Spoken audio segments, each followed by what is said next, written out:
they've been able to get these deals done. You know, the sky was falling when the Bucs win the Super Bowl and they're able to re-sign all their guys back. The sky is falling.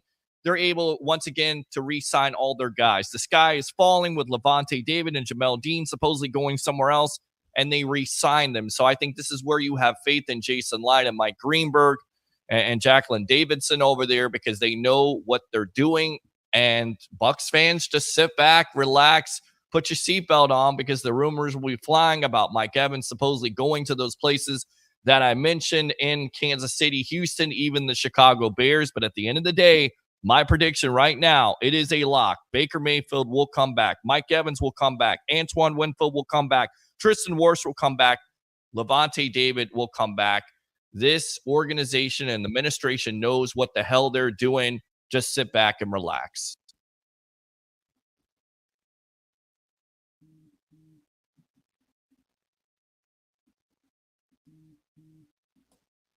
All right, welcome back to another edition of the Evolution of Sports Talk Television. Just having all kinds of tech problems tonight when it comes to the show, whether it's Facebook, whether it's this, whether it's that. I'm your host, Peter Blake. How do we start off this show, as we always do here on a Bucs schedule release, as we await TJ Rives of the Buccaneer Radio Network? We got Harry the Greek, Leo Haggerty, Tampa Bay Ray Kennedy. Three things: you know them, you love them, you got to have them.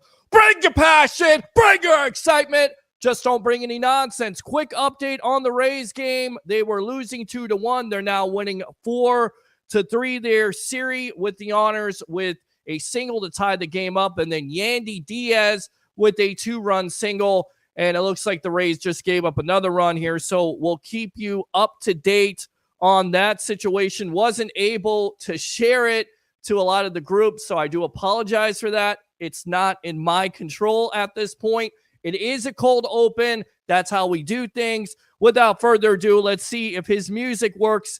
It is what it is. It's tech. It's live. It's what we do on the Evolution. If you don't know what this is, it's a TV. It's a radio show with phone callers and interaction. And we're going to get to this Bucs schedule release. So without further ado, my co-host, here we go.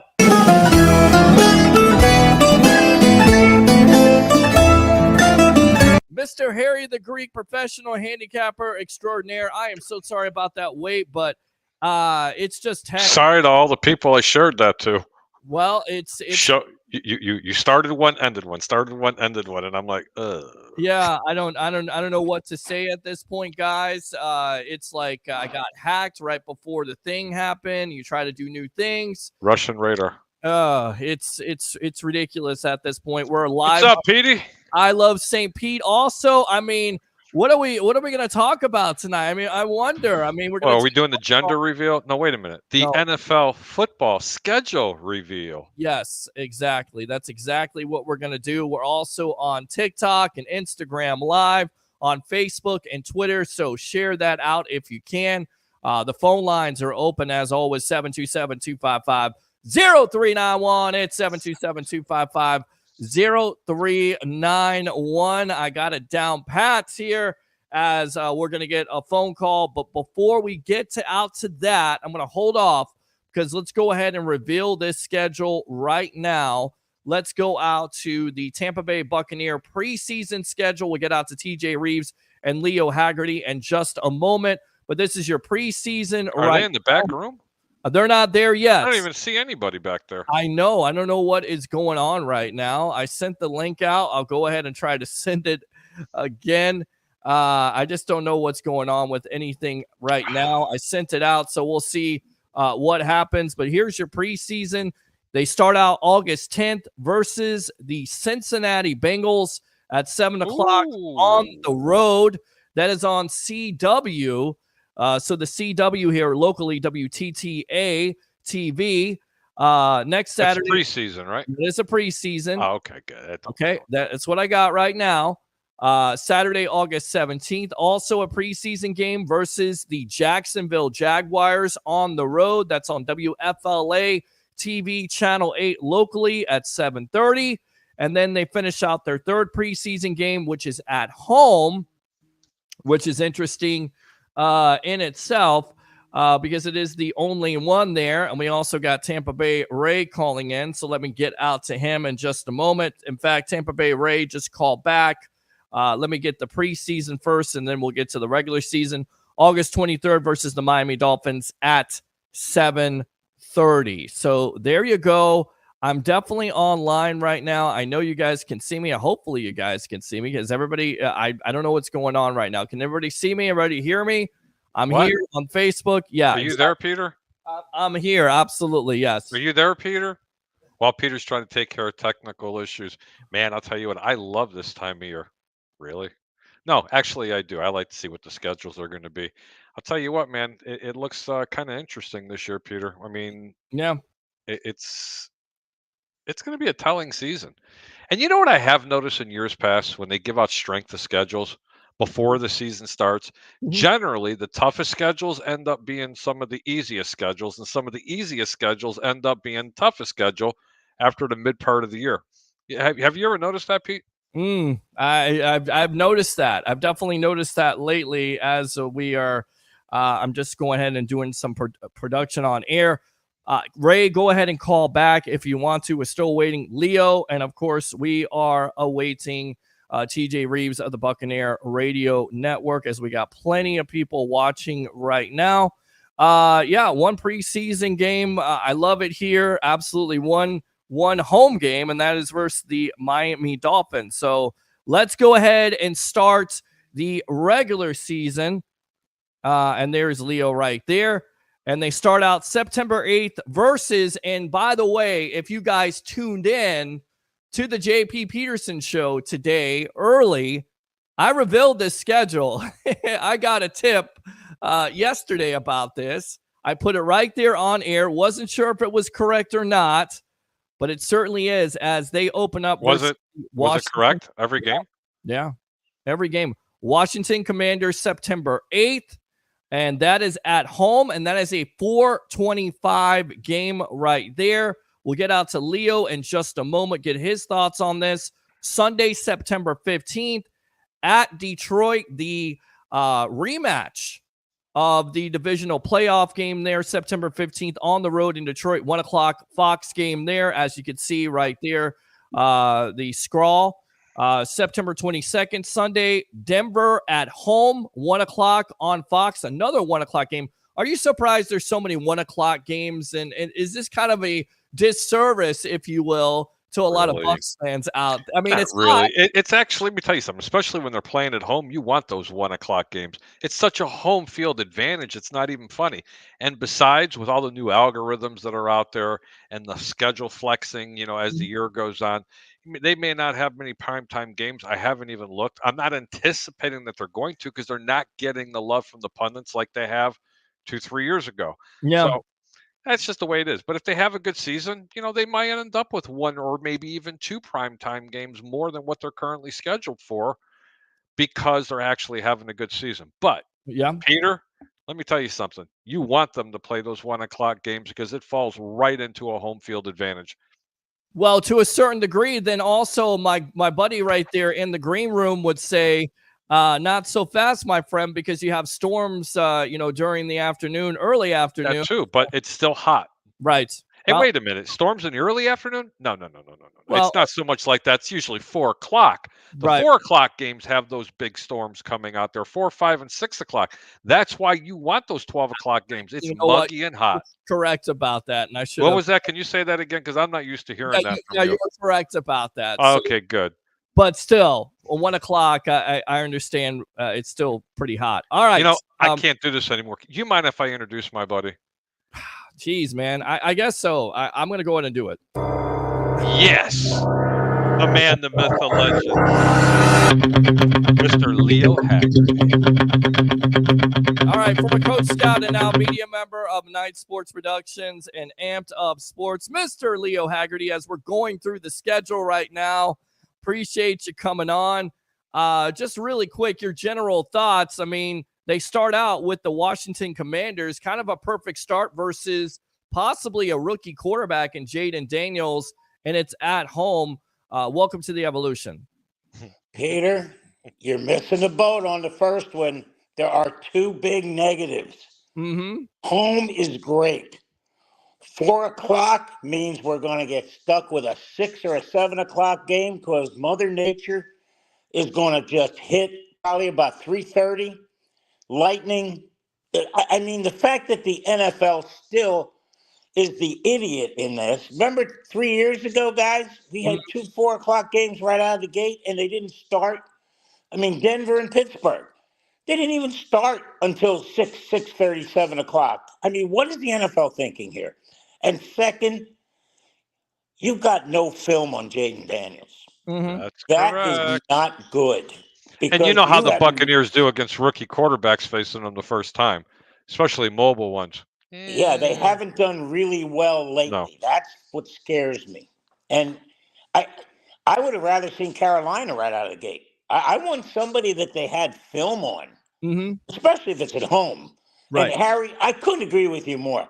You want 1 o'clock games every Sunday. You do not want to play primetime games. And see, people will say they don't want 1 o'clock games because it's so hot out there. So Well, then don't buy a ticket. Stop whining. You Stop can't- Yeah, being- really. That's Stop right. whining. Welcome to Florida and welcome to Tampa. can't- Put a dome over the place then if you want more 4 o'clock games. I think That's the advantage that the Buccaneers and the Dolphins have. When Yeah. you play those early games, you know what?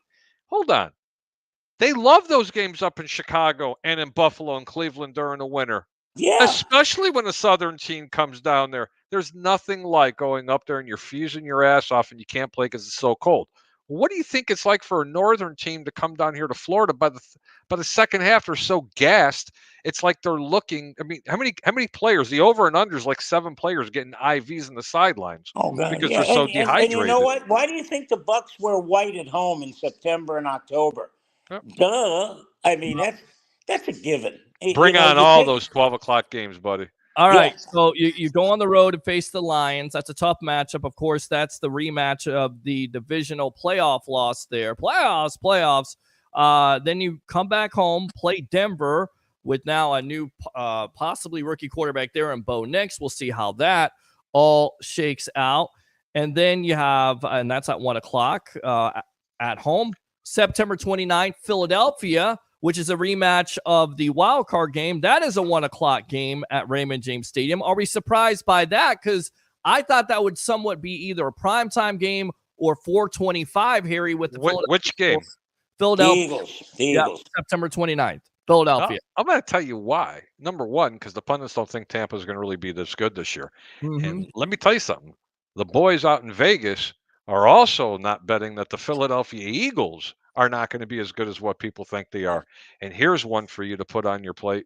Suck on this popsicle. The Detroit Lions, I'm giving it to you right now. Bet the under this year in wins. They will regress this year. Why are you saying they're going to bet? Why would you say bet the under? They're going to regress. I'll tell you why. They were playing very defensive during their draft. Mhm. Their biggest part of their acquisitions were a lot of DBs in this draft. 1, 2, they got a lot of holes on this team, and I mean a lot. And they just committed a fortune for their second best quarterback on that team.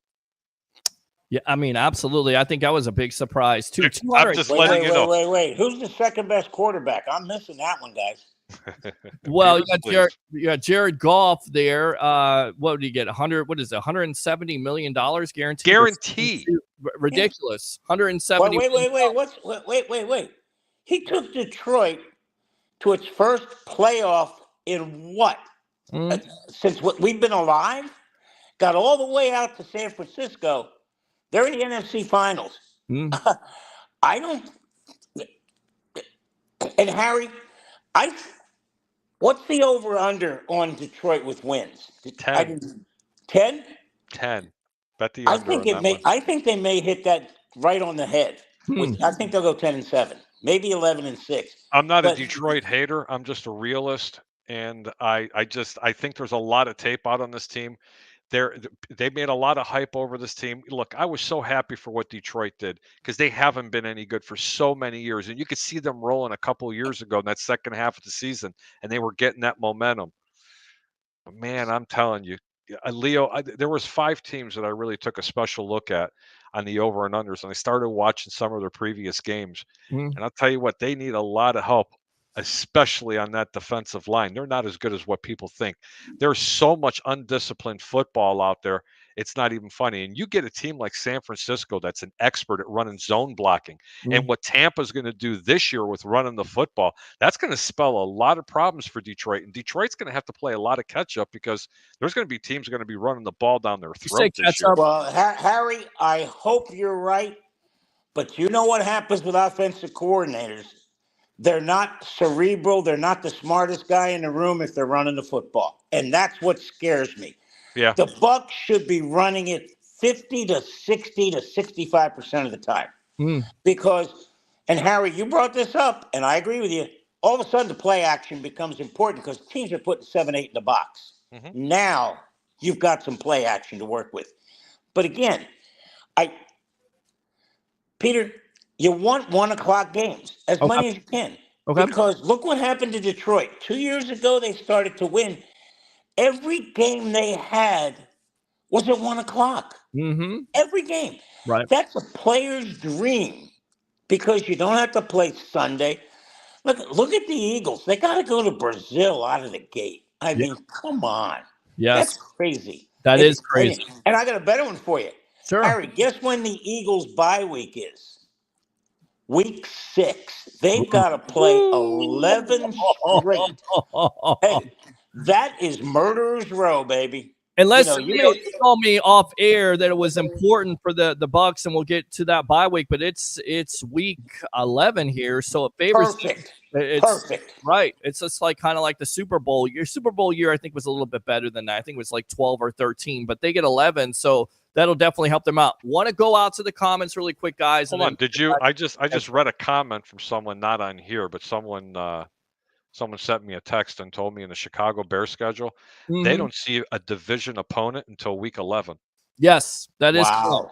What are you kidding me? Why are they doing that? I mean, I don't know. And they're playing overseas against the home team, Jacksonville. Yeah, they live over there. And I think their their bye week, I think, is week 7. I don't know. I don't really pay too much attention to it, but I think they start off 2 or the first 3 on the road. I'm not really sure.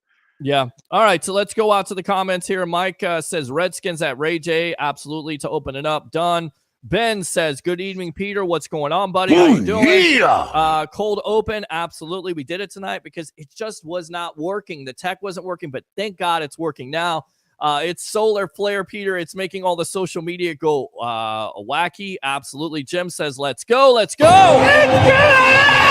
Let's go out to Ben. Just shared this to the Ben Zone. Thank you very much, Ben. Appreciate it. Guys, I wasn't able to share it to all the Bucs sites tonight, all the Bucs pages, because, I have no control over it.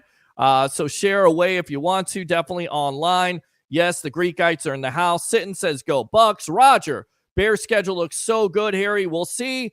Definitely favors them with the division games coming later on in the year. Always the Bengals opening preseason. I see you guys. Absolutely. Jim, you're online. Yes. John, superfan. Blakely, go Bucs. Go Bucs. Let's go! I love it. 1 preseason game. I love it here. James again. Wait, 1 home game. Yes. Mike, also the college and pro football books come out in June. KR, we got 4 primetime games. Actually, you've got 2. Atlanta. No, you got Atlanta. You got 3. You've got Atlanta on the road on my birthday, October 3rd, versus Kirk Cousins and the Atlanta Falcons. So that's good. You've got Kansas City on ESPN on Monday Night Football on November 4th. And then you also have, I'm looking right now, Baltimore here. So you have Atlanta on the road Thursday night on October 3rd. You have Kansas City November 4th on the road, and then the Monday Night Football game, Baltimore. So 3 primetime games. By the way, Roger, you just lost that bet on lunch. You owe me lunch. There you go. All right. So it is 3. Everybody owes you lunch, Peter. They do. And you just keep on betting me and you just keep on losing. Let's go Buccaneers. They play Chicago this year? They do not play Chicago this year. Bucs, baby? Let's go out to David. I heard if they only get 1 home game during the preseason, that means you get an extra home game during the regular season. They play 9 games in the NFC, 9 home games. The Sunshine State regular practice for the Bucs. Chuck Anderson again, bring it on. Mike, I remember going to the Bucs Saints 4 p.m. game. It was a lightning delay by the third quarter. We remember going to some of those games. I think it was 2016. The Rams and the Broncos at the time, and even the Raiders, I believe, were delayed with lightning. Yep. Avita says LFG, go Bucs, go Bucs. Let's go out to Sean. Lions regress. I agree. NFC North is better as well. KR, I agree. Harry, Detroit got tape and they're going to get exposed. KR again. I see Detroit getting 9 wins. So a lot of people down on the Lions. I'm kind of still under. It is. Tim, good evening, fellas. What's going on? Oh, yeah. Andrew, 2024 motto NJS, never jump ship. Vita says, how do we feel about Antoine Winfield Jr., or do we have that combo? Absolutely can have that conversation on here in just a little bit. Want to read the rest of the schedule, and then we'll get back to that. I'm doing great, David. Thanks a lot for tuning in. Yeah. Let's go out to Carl. Winfield locked. Hell yeah. This guy is a stud. Absolutely. Give me a hell yeah. All right, so there you go. And KR, Dallas for Sunday Night Football on 12/22. He's actually correct about that.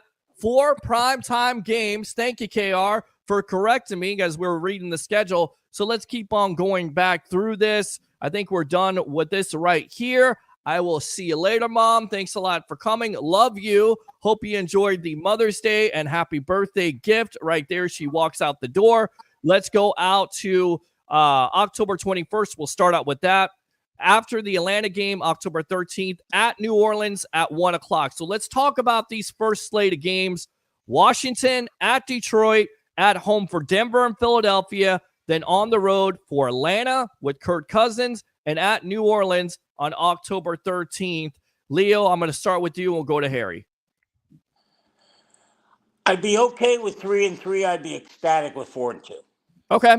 Absolutely. You know, that's just because you got to remember, there's going to be 2 times during the year that you're going to lose 2 games you should have won, and you're going to win 2 games you should have lost. Yeah. That's just the way the NFL is. Again, they come out of the gate 4-2. I'm ecstatic. 3-3, I'm still okay with. Okay. All right. Sounds good. Greek, your thoughts on that schedule, especially the 3rd and the 13th. After that Thursday night primetime game, you get 10 days to rest. You face the New Orleans Saints, who have always given the Bucs, somewhat problems there. So what do you think of that stretch of games? Washington at home, I think you could definitely win that. At Detroit, you think they're regress, so maybe the Bucs are 2-0 there. You've got Denver at home, Philadelphia at home, and then once again Atlanta and New Orleans. Your thoughts? I see this team starting out of the gates 5-1 this year. Wow, I like it. All right, Harry, I see Tampa. Harry, I'll jump in then. Who's the one? Who's the one? You don't want to know. Yes, tell me. New Orleans? New Orleans, Atlanta, Philadelphia. It's not Denver, is it? No. First game of the season. Washington? I don't like that matchup. I don't like either. that matchup at all. You've got no tape on it. And I'll No tell you tape. what, it'll be a really close game. And this could come down to field goals. And I think Tampa gets their act together. I don't like them in game 1. Everybody's going to be jumping ship. The world's coming to an end. But just trust me, they can win the next 5 right after that. They could actually be 6-0 if they win that first game. But I'm letting you know right now that's going to be the game that's going to be really tough. Not because they are an inferior team. Let me repeat that, please. And let me go here before I start getting all the hate mail. It's not because they're an inferior team. It's primarily because they have no tape on this quarterback. And if you think that Washington is going to expose what Jaden Daniels can do in the preseason, you got another thing coming with 3 Not a games. chance. He You're may not not even getting take a anything. snap.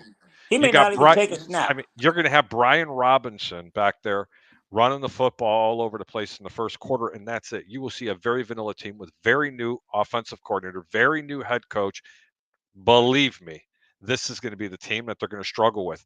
Denver could give them problems too, just because it's Sean Payton. You got it. And that's the only reason why. Other than that, they run through. Philadelphia is not as good as what people think. Let me tell you something. That team that you see in this past year and the second half of the season is the real Philadelphia team. You're not going to cure those woes. It's almost like a team that's had a bad bullpen all the way to this point, and some people say, well, they're playing a lot better. Buddy, trust me. You don't make them yourself a top 10 defense or a top 10 bullpen after playing the way you have. And they did nothing to really solidify that defense. Let me go out to you, Leo. Are you surprised that the Bucs have so many primetime games with 4? I mean, is the NFL, liking, this Bucs, this opportunity? I get it. They were a playoff team, but they were highly disrespected last year. Now they're being respected this year. Is that a gift or a curse? Because we know throughout the history of the Bucs franchise, they haven't necessarily played that well when it comes to primetime games. So, Leo, are you surprised that they have so many primetime games? And then we'll get out to TJ Rives of the Buccaneer Radio Network, get his thoughts on There's my buddy in that back room. Yeah, you know what, Peter? I don't consider any Sunday game a primetime game because that's the day you're supposed to play. Right. I'm looking at Monday. I'm looking at Thursday. I'm looking at any other day but Sunday as a primetime game because that throws your schedule all to heck. Yeah. Because it just, you're playing on a Monday, then you got a short week, come back.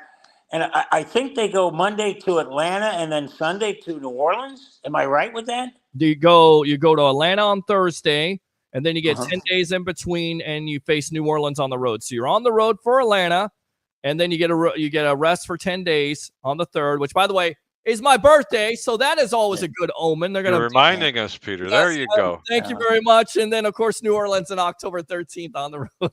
Shut up. Yeah. So they got to play Philly at home. Right. Now, again, this is not the Philadelphia Eagles that we've seen the past 2 years. Is it the one that started, with one loss, or is it the one that finished? The problem is the Eagles are still a physical football team. Yeah. That's what you worry about. Then you got to go on the road a short week to a conference foe. So that's where I'm thinking, Harry, they're going to have a problem in that block. Philadelphia, Atlanta. Well, I'll tell you what. I got them starting 5-1. I think they hiccup in the first game merely because they got no tape on Jaden. No tape on Jaden Daniels. I agree. 5-1 right there. That's Harry the Greek's prediction. Let's go out to this man right here. We call him the media icon. I call him the human lottery ticket. You know the story. The Rolex, the all-star game here. Mr. TJ Rives of the Buccaneer Radio Network. I just got to start bowing. Please. Well, I'm enjoying the banter back and forth. You don't need me. We definitely need you. Yeah, but what's up, TJ? I'm on my pitch count. They already told me 5 innings. We're going through the lineup. Are we going to the left-hander? Except I'm not left-handed, Leo. It's Kevin Cash all over again, calling out Blake Snell when he's pitching to Jim. He's getting out of here. Or Ozzie Guillen when he called for Bobby Jenks. Remember how they did that? Leo, are we bidding you farewell? Are you done? Are you out? Are you pulling the ejection handle? Is that it? Yeah, I'm like, Masters of the Sky. Somebody just hit me with some flack, and it's time to go. The throat, it just doesn't stay on too long. And I the one thing about media, TJ, is you never want to stay on too long because they'll find you. So guys, hey, enjoyed it. TJ, how about you show up next time and come on about 9:15 so we can. I understand. Have them wanting more is the Leo philosophy. I like that. Leave them wanting more. Exactly. Hey, overpromise and overproduce, right? That's it. Overpromise. Overproduce. There you go. Underpromise. If they're going to write my memoir this year, I don't think that's happening, but I'll leave you on that note. Guys, all right. Have a great show. Take care. If they're doing my memoir, Harry, it would probably be underpromise and overachieve. What would mine be? I don't know. I have no idea. My friend, I keep saying this to you, and now we're on at night. Have you been cooking in that kitchen tonight? What did we make? Yes, as a matter of fact. What did you make? What did we make tonight? I had something really good. It's called fasolada. Fasolada is a Greek type of bean, string beans with garlic. I went vegetarian tonight. I do love meat. Trust me, I'm not that. I just wanted something a little bit better, a lot of fiber, something really good. And TJ, if we go to Greek Town, I'll let you try it. It's generally served as a side. It's really good. You have it with some feta cheese and some bread, and it's just absolutely delicious. Phenomenal. All right. Good Phenomenal. stuff. We went ordinary spaghetti and meatballs in the Rives household, but I don't think that's why you have me here, Peter Blake, tonight to go over the dinner plans this evening. Well, I'll go over my dinner plans. I had grilled chicken and macaroni. And Little Caesars. Very neat. Very nice. Quiet, Harry. You and your Little Caesars pizza. Sucks. It's not Little Caesars pizza, by the way, TJ. Hungry Howie's. That's what it was. Hungry Howie's. That's Hungry Howie's. I love Hungry. I know. That's his favorite pizza. I love it. I don't get this. Well, I told you about this story, okay? Because we're going to start out with the story. Why I love Hungry Howie's pizza is because my dad introduced me to it when I was 8 years old, corrupted me, and ever since then, it's always been butter, cheese crust, bacon, and pepperoni. So every time I eat Hungry's Howie's, I can understand that. I think he was indoctrinated at an early age, Harry. It happens. It happens. But I do have the $1 million question since we're talking about food. Yeah. TJ, I have to know. When in Chicago and you're eating, no, hang on, TJ, if you're eating a hot dog, do you put ketchup on your hot dog? No, absolutely not. Just curious. Blasphemous. You know, the same with the people that put mayonnaise on a hot dog. What? I don't do that. Exactly. Disgusting. I don't do that. But ketchup, I've just never throwing it out there, TJ. Just letting you know, someone on this show. I understand. Oh God. Ketchup on a hot dog. Do you put ketchup on eggs, Peter? While we're at it, I do put ketchup on eggs. Yes. Okay. Yes, and cheese. It's disgusting. It's disgusting. I don't like tomatoes. Makes we sense, have totally digressed. 20 Hail Marys for you. But I'm happy to break up the discussion for at least a couple of moments on the schedule. You want to go back to the schedule for the Buccaneers? We would love that. Let's go back. I did not hear you at the beginning of the show. What do you have the record pegged at? Because everybody tonight, we talk about the draft, selling hope and optimism. Everybody tonight with the schedule out is going 13-4 or 14-3. What do you have the Bucs? I say 11-6. I say 11-6. 11-6. Modest team. I usually go 10 wins, 10-7, but I think if they've improved, I think they're going to definitely close out some games. And like Harry said, I believe they could definitely start out 5-1. Let's start it out here. Let's forget about preseason because, like Roger Goodell said, nobody cares about preseason. Move the Super Bowl to President's Day. Let's start it out there with the Washington Commanders and Harry, we're older than Peter. We may live long enough for the NFL to start July 4th weekend and still be going until March Madness. We may live long enough for that to happen. I would love to see that happen. Actually, TJ, I actually had the team possibly starting 5-1, regressing somewhere in the middle part of the season as they did last year, but then getting it back together. I got this team possibly winning 12 games this year. Wow. Very interesting. Let me tell you the TJ priorities whenever the schedule is coming out on the opening night. They would be as follows. Number one, first and foremost, what do those 1 o'clock September home games look like? Okay, so we know that the first 2 weeks, game one is a home game with the Commanders. That's not a 1 o'clock game, so it will be a little cooler at Raymond James Stadium. Game two, we're inside in Detroit for the Bucs and the Lions in the playoff rematch, so we're okay there. But lo and behold, can I just say this on the Sports Reb tonight? Yeah, go for it. I don't need to sweat my anatomy off anymore in 1 o'clock September home games. As I said on the JP Peterson show yesterday, of which you were on there, I believe, today, but I was on yesterday with him. Yeah. I'm like in the wok with soy sauce and the mixed vegetables, Harry, at 1 o'clock in September. Why do I need to go through that? That's why it's a home field advantage. I understand. Take advantage of it. Then put a dome over the place. Put a dome over it. I don't think a dome's coming anytime soon. I don't like 12 o'clock, 1 o'clock games myself. I see that Denver game. I see that Philadelphia game, and I see the one right beside it in September, and I'm going to bake. I'm going to be in the oven at 450 with lemon butter, Harry, for those games. But there we go. All right, so that's TJ priority number one on the schedule. SPF 30. Yes, right, especially with the follicles evacuating. SPF 30. So the next thing that I look for is where are the cold games? Where is it potentially really cold? So last year at this time, we were looking at Green Bay in December and thinking, dear God, I could be a popsicle. I talked about that for weeks as the season was going on. It turns out game time temperature was like 39 degrees or 41 degrees. It was not horrible. Beautiful. All right. So yeah, balmy for Green Bay. So now here we come around to this year, and there are really, as you look at it, only 2 cold games potentially, late November at the Giants, and then the following week at Carolina, probably a little chilly in Carolina. The next 2 road games at LA which is mostly a dome, but it's not going to be freezing cold in LA. And then the Cowboys for the Sunday night game is inside Jerry's World Dome. So bravo on the schedule maker, not putting any cold. So that's the second priority, Peter, that I take a look at is what's there with the. This is TJ almost selfishly looking at the schedule and saying, what's there? Was that a cat that just ran by, or am I losing it? No, you're losing it. I'll bring one up here in a little while. TJ, I want that stuff you got, buddy. You didn't see nothing. Yeah, right. All right. So the next thing is the international games, which we knew earlier in the day because the NFL did put this out for the game in Brazil, which we already knew was the Eagles and the Packers. They then officially put out the 3 games in London, and none of those are Buccaneer games. And then they put the, Panthers and Giants in Germany, where the Bucs were 2 years ago. Right. Because can I say this on the sports web? Absolutely. The Buccaneers playing at Raymond James Stadium, where TJ gets to say goodbye after the post-game show is over with, after I come see you maybe on the field for a live edition of the sports web and get in my car and drive 25 minutes to the northern suburbs and take a shower and have a little food and see some highlights. That is tremendous. Can I emphasize that is tremendous? Yes. Not that we don't love an international game where you're facing like customs and interrogation to go get on the charter and then fly for 10 hours from Munich. 10 hours. All right, these are first world problems, but it's a whole lot different flying 10 hours to get back home after a game as opposed to the car ride to the northern suburbs of Tampa. I'm just saying on a Wednesday night. So I take it you like this schedule.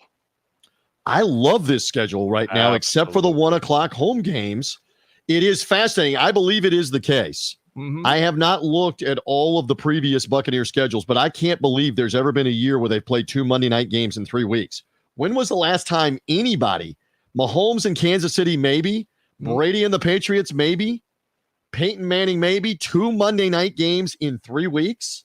Do I see that correctly, right? It's all over the place. Yeah. Baltimore at home. Yep. And 2 weeks later at Kansas City, both on Monday Night Football. Yes. Hello, Joe Buck, Troy Aikman, ESPN. Yeah, exactly. And here's the thing, this is what I talked about with Leo here, and we're on with TJ Rives, the media icon of the Buccaneer Radio Network, Harry the Great Professional Handicap. I have the hats back behind there as well. Yeah, I do like that. And see that. We're going to go out to Tampa Bay Ray in just a little bit there. Stand by. You're in the green room. I know you have some things to say, but you're exactly right. I mean, you go with those 2 Monday night games, and it goes back to last year. Bucs were not getting the respect, still not getting the respect. By the way, update the score. Rays win 4-3 over the Red Sox. So let me give the Tampa Bay horn.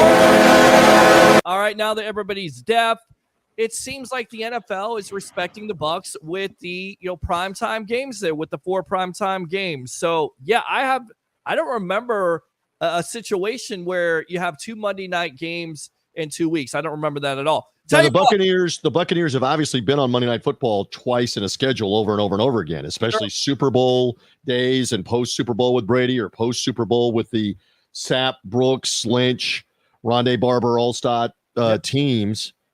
But to have 2 within 3 weeks, that's pretty amazing. And Patrick Mahomes has a lot to do with that. Yeah, with Kansas City.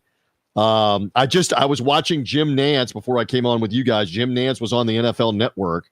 They have Kansas City 8 times on CBS. He was talking about 8. That's one of the 8 Chiefs games or the 9 that the CBS doesn't have is the Buccaneer Monday night game. 8 times they have Kansas City on CBS with Jim Nantz and Tony Romo. And the big time story is, can they do it 3 times in a row? Can they win a Super Bowl, 3-peat? I tell you what, I want to go out to this. Well, at least it won't be with Taylor Swift. Well, there you go. Well, it will be because she's still a part of that situation with Travis Kelce. I thought they broke up. No, they didn't break up. That's nonsense clickbait. Let's go on. We got 5. We still have about 4 or 5 months for that to happen. Right. We know we got a guy who knows something a little bit about nonsense here. Let's go out to Tampa Bay Ray Kennedy. What an intro. Yeah. A guy that knows a little something about nonsense is the intro for Tampa Bay Ray. That's strong. But TJ, so strong. I would like Ray to lift up his camera, and I want to show you where he's at. Oh. He's at a Robert Kraft special here. Oh, geez. What do we got going on? Where do you think he's at? I don't know. You don't see it?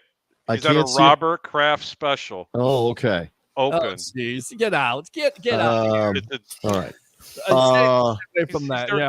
He's getting paid from the massage parlor. Poor Ray. I heard you guys talking, and TJ, you even alluded to the 1 o'clock games, and I'm like, because we always wonder what goes into the secret sauce, because we know these schedule makers and that secret sauce, it takes everything into account. So many factors. The first place schedule, first in the South, going for 4 consecutive, which we'll get, but then okay, the 1 o'clock games. The first thing I wanted to do was disrespect, but then I remember that. Back in the day, there was a time when the only chance we had as Buccaneer fans to get these victories was to use this 1 o'clock humidity and heat down here to our advantage. So it's almost like, in retrospect or reverse, in disrespecting, they also respect in giving us those home games, making it hard for teams to come in here and play with that heat. That's a valid point.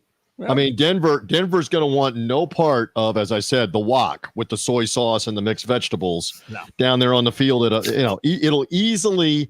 That is September 1 o'clock home game. It'll easily be 110 degrees on that field. Denver's you throw not water on your head, and you can hear it. Yeah, exactly. Fry an egg, do whatever. So maybe we'll get a break for that Philadelphia game the following week, and it will only be sort of deathly hot. Is that even But Gerald McCoy had the best line ever in the training camp. Where he said, it's so hot you see your soul walking next to you. If I can spit it out, it's so hot your soul is walking next to you. So it's like it's not July hot, but it will still be hot. And we'll see how well. I mean, I still remember that Chicago game a year ago where the Bears were wearing the orange jerseys, the Bucs in the all white, and my Lord. How anybody had anything left in the fourth quarter of that game, especially the Bears and the dark jerseys, it was just scorching out there. So we'll see. We'll see how much of an advantage it will or won't be. Well, listen, I remember trying to go set up the live show, and you're on the field, you get out there, you know all this too well, Ray and Harry, how much, technical, you got to have this and have that, and you're hoping that your laptop doesn't fry in the sun there. So, but it was really hot, and I'm hoping that it's cool back. I know it's not going to be. With that being said, we'll keep on going through the schedule here. Washington at Detroit, Denver at home, Philadelphia at home. So you get 3 of the first 4 games at home. That's respect, Ray, like what you were talking about. You got some respect out of that. The early heat, the early season heat. I like it. Yep, and then you go, and that's okay. Then you go on the road, October 3rd. I'll remind everybody again, my birthday is on October 3rd. I believe I've heard that, yes. That means the Bucs are going to win. Did you know that, TJ and Ray, that his birthday is October 10-3? Just let you guys know. All the back channels, all of our DMs, everyone's been filling in, Peter, you've made it known that it's your birthday, and we will appreciate and respect it as such. That's right. Well, it just means that the Bucs are going to win that night. There you go. Pistons on Thursday Night Football. 10-day rest there. They go on the road and face. All right, well, hang on, though. Yes. Is Kirk Cousins still the quarterback for that Thursday night game on your birthday? Oh, that's a great question. Or is Mike Penix playing in that game? Are you feeling that, TJ? You're feeling the coverage? It's like Kurt's like, yeah, this I wouldn't have, and he wouldn't have came if he knew. And Penix is just standing there looking so strong, and you're just wondering, oh gosh. What week was it, TJ, that they're playing? Week 5, right? I've been told it's Peter's birthday, October 3rd. At 10-3, I was told that too. I don't know if anybody knew that or not. I also posted it on the sports web. Thank you very much. His birthday's on 10-3, just letting everybody know in the comments. Thanks a lot, But Harry. I did actually say by week 5 or 6 that Michael Penix Jr. would probably be the quarterback of the Atlanta Falcons QB1. Wow. Could be. Wow. And there is your dog in the background there. So you got a cat for Harry. You got a dog for Ray right there. There was never a cat behind me, TJ. I think there was. All right, let's go. October 21st is what we got displayed right now. Of course, that is Monday Night Football versus the Baltimore Ravens. Lamar Jackson. You're at home again against the Atlanta Falcons. Another 1 o'clock game. So Monday night, 8:15 on ESPN, October 27th, Atlanta at 1 o'clock. Then you go on the road and face the Kansas City Chiefs. That is Monday Night Football, November 4th. And then after that, November 10th, come home. Thank God you don't have to go out to San Francisco this year because that has been. Look at that. I mean, that stretch that you're describing where Atlanta, okay, maybe that's a mess, but you've got the Saints followed by the Ravens on Monday night with Lamar Jackson, followed by the Atlanta rematch coming quickly just 2 weeks later after you played them the first time. Then you play Kansas City on Monday night at Kansas City. Then you come back home on 6 days to play the 49ers. Harry, you were talking about the 3-1 start. That's why you want to get off to a fast start, because that stretch at New Orleans, Baltimore Monday night, Atlanta for the second time, at Kansas City Monday night, 6 days later, San Francisco at home. That may tell you a lot about whether you're going to win the division and what kind of seed you get, et cetera, right there in the middle of the schedule, guys. God, TJ, the first thing I thought, TJ, because I was thinking about you guys, because you guys are traveling to all these away games, and not having to go to Frisco, Pete. That's a great point that they come to us. But you're doing quite a lot of traveling with this schedule, TJ. I mean, I looked at that and I'm like going, oh, yeah, you guys are going to be moving around this country. I mean, is it more so you think with this schedule as opposed to last year, or does it seem like it's about average for a Buccaneer, the traveling you guys will be doing and covering the Buccaneers in those away games? Yeah, it seems to run together, but there have been some years where, like 2019. All right, can we digress for a second? Again, these are first world problems, but 2019, the schedule maker did this team no favors whatsoever, because that's the year that they couldn't figure out and remember, oh yeah, when we're calling it a home game, even though it's at Tottenham Hotspur Stadium in North London, it's not really a home game. And that's where the Buccaneers played a home game and then didn't play again at home for like 7 weeks, literally, because there was a bye week in between. They had a couple of road games. They had the London game. They had another road game. They had a bye week. We had 2 more road games. I said goodbye to my twins, and they had like another birthday and another Christmas before we came back home and played that year. But that was also the year in 2019 where you went all the way out to Seattle and came back. I was trying to remember this. You went all the way out to L.A. and the Coliseum and won the game with the Rams early in the year and came back. Went all the way out to Arizona, Bruce Arians' first year, and came back. After that, went all the way to London the other direction and came back. And long about December, you're wondering why TJ's bleary-eyed and doesn't know what planet he's on with those trips. So that one just kind of stands out in 2019. And this one, again, as you look at it, yes, you got to go to Kansas City November 4th, but then you're at home and then you have a bye week. Then you're playing New York at New York. Then the next week you're playing in Carolina. Those are only the 2 games we were talking about earlier that are probably your only cold weather possibilities. Yeah. And then late in the year, back to back, you go to LA to play the Chargers, come back, and then go to Dallas, come back again, back out to Dallas for the Sunday night game.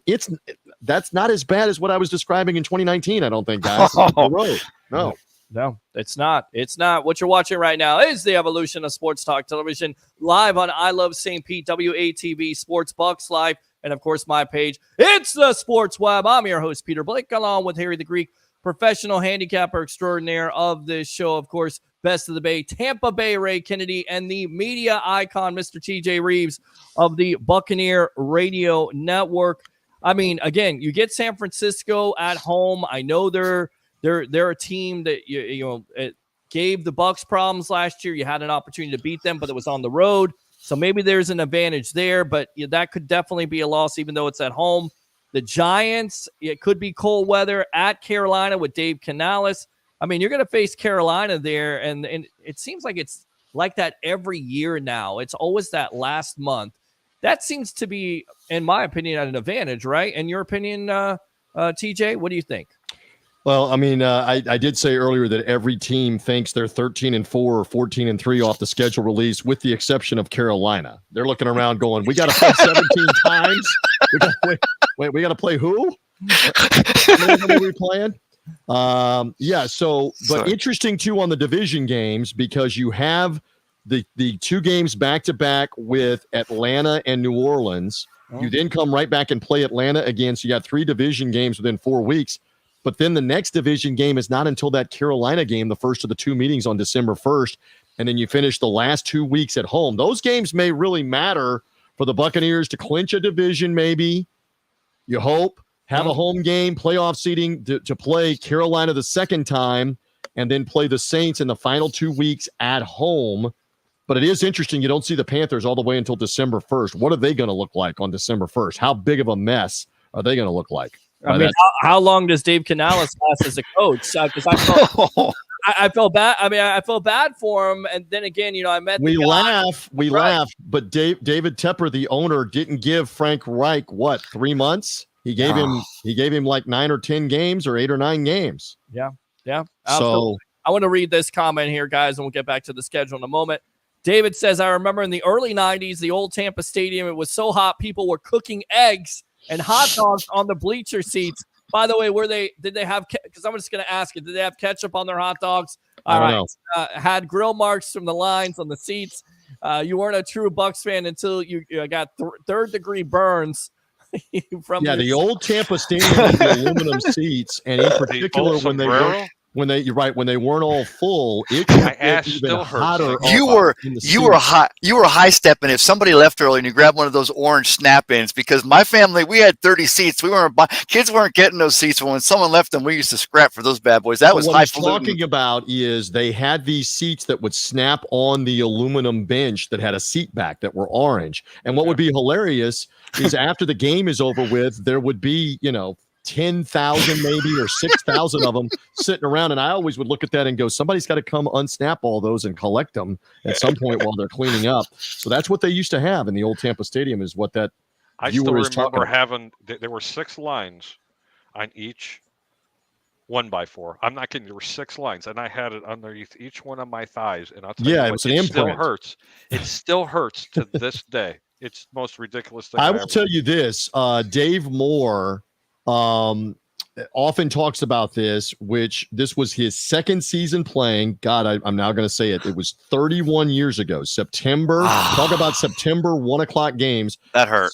It was the first Joe Montana Kansas City Chiefs game, the first game of the regular season, Montana's first game as a Chief in Tampa Stadium. And it was easily 110 degrees on the field, 90, 95, 93, 95 in the stands. And Dave Moore still talks about that is the hottest I have ever been in my life for that Kansas City game, week 1. And again, everybody wants to act like, because this goes back to the blackouts, the home games weren't on. Everybody wants to act like that stadium was full. I was there that day, and that was not full, maybe 40,000 people. So you easily had 15, 20,000 empty seats for the opening day, just sizzling around you in that sun. So I do remember that. Hey, TJ, I was there. I was there that day, and remember how the crispness of the Kansas City uniform, the away uniform that Montana played in that day. That was the first impression for me when I saw him coming out and he's warming up and it's Joe Montana. It was that, the mixture with the red, but that crispness of the white.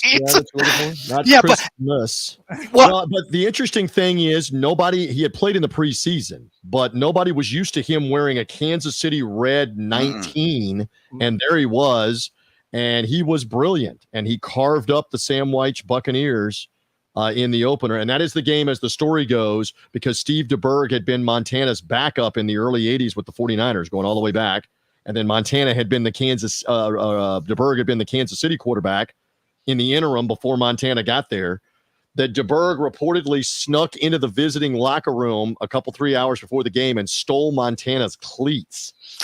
So this is a legit story that the 49ers were freaked out, or not the 49ers, the Chiefs were freaked out. Montana was freaked out for about a half hour until DeBerg came over about an hour before the game, holding the cleats and smiling that he had stolen literally Joe Montana's cleats out of the visiting locker room at Tampa Stadium before that game. Wow. Probably lucky he didn't put toothpaste or shaving cream in them. That would happen too. Old locker room stories.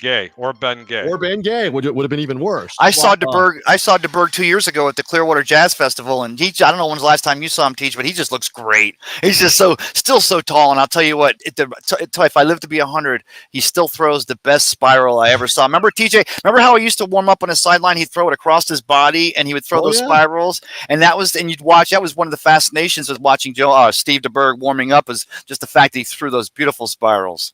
Yes, it's amazing that was 31 years ago, but I'm just relating to how hot it was. I mean, it was. People talk about how much hotter it is now. It was amazingly hot that day, and a lot of those September games. I got another trivia thing for you. Okay, you want this? What do you got? Yes, the first year of the franchise, 1976. First of all, you could catch everybody on this trivia nugget.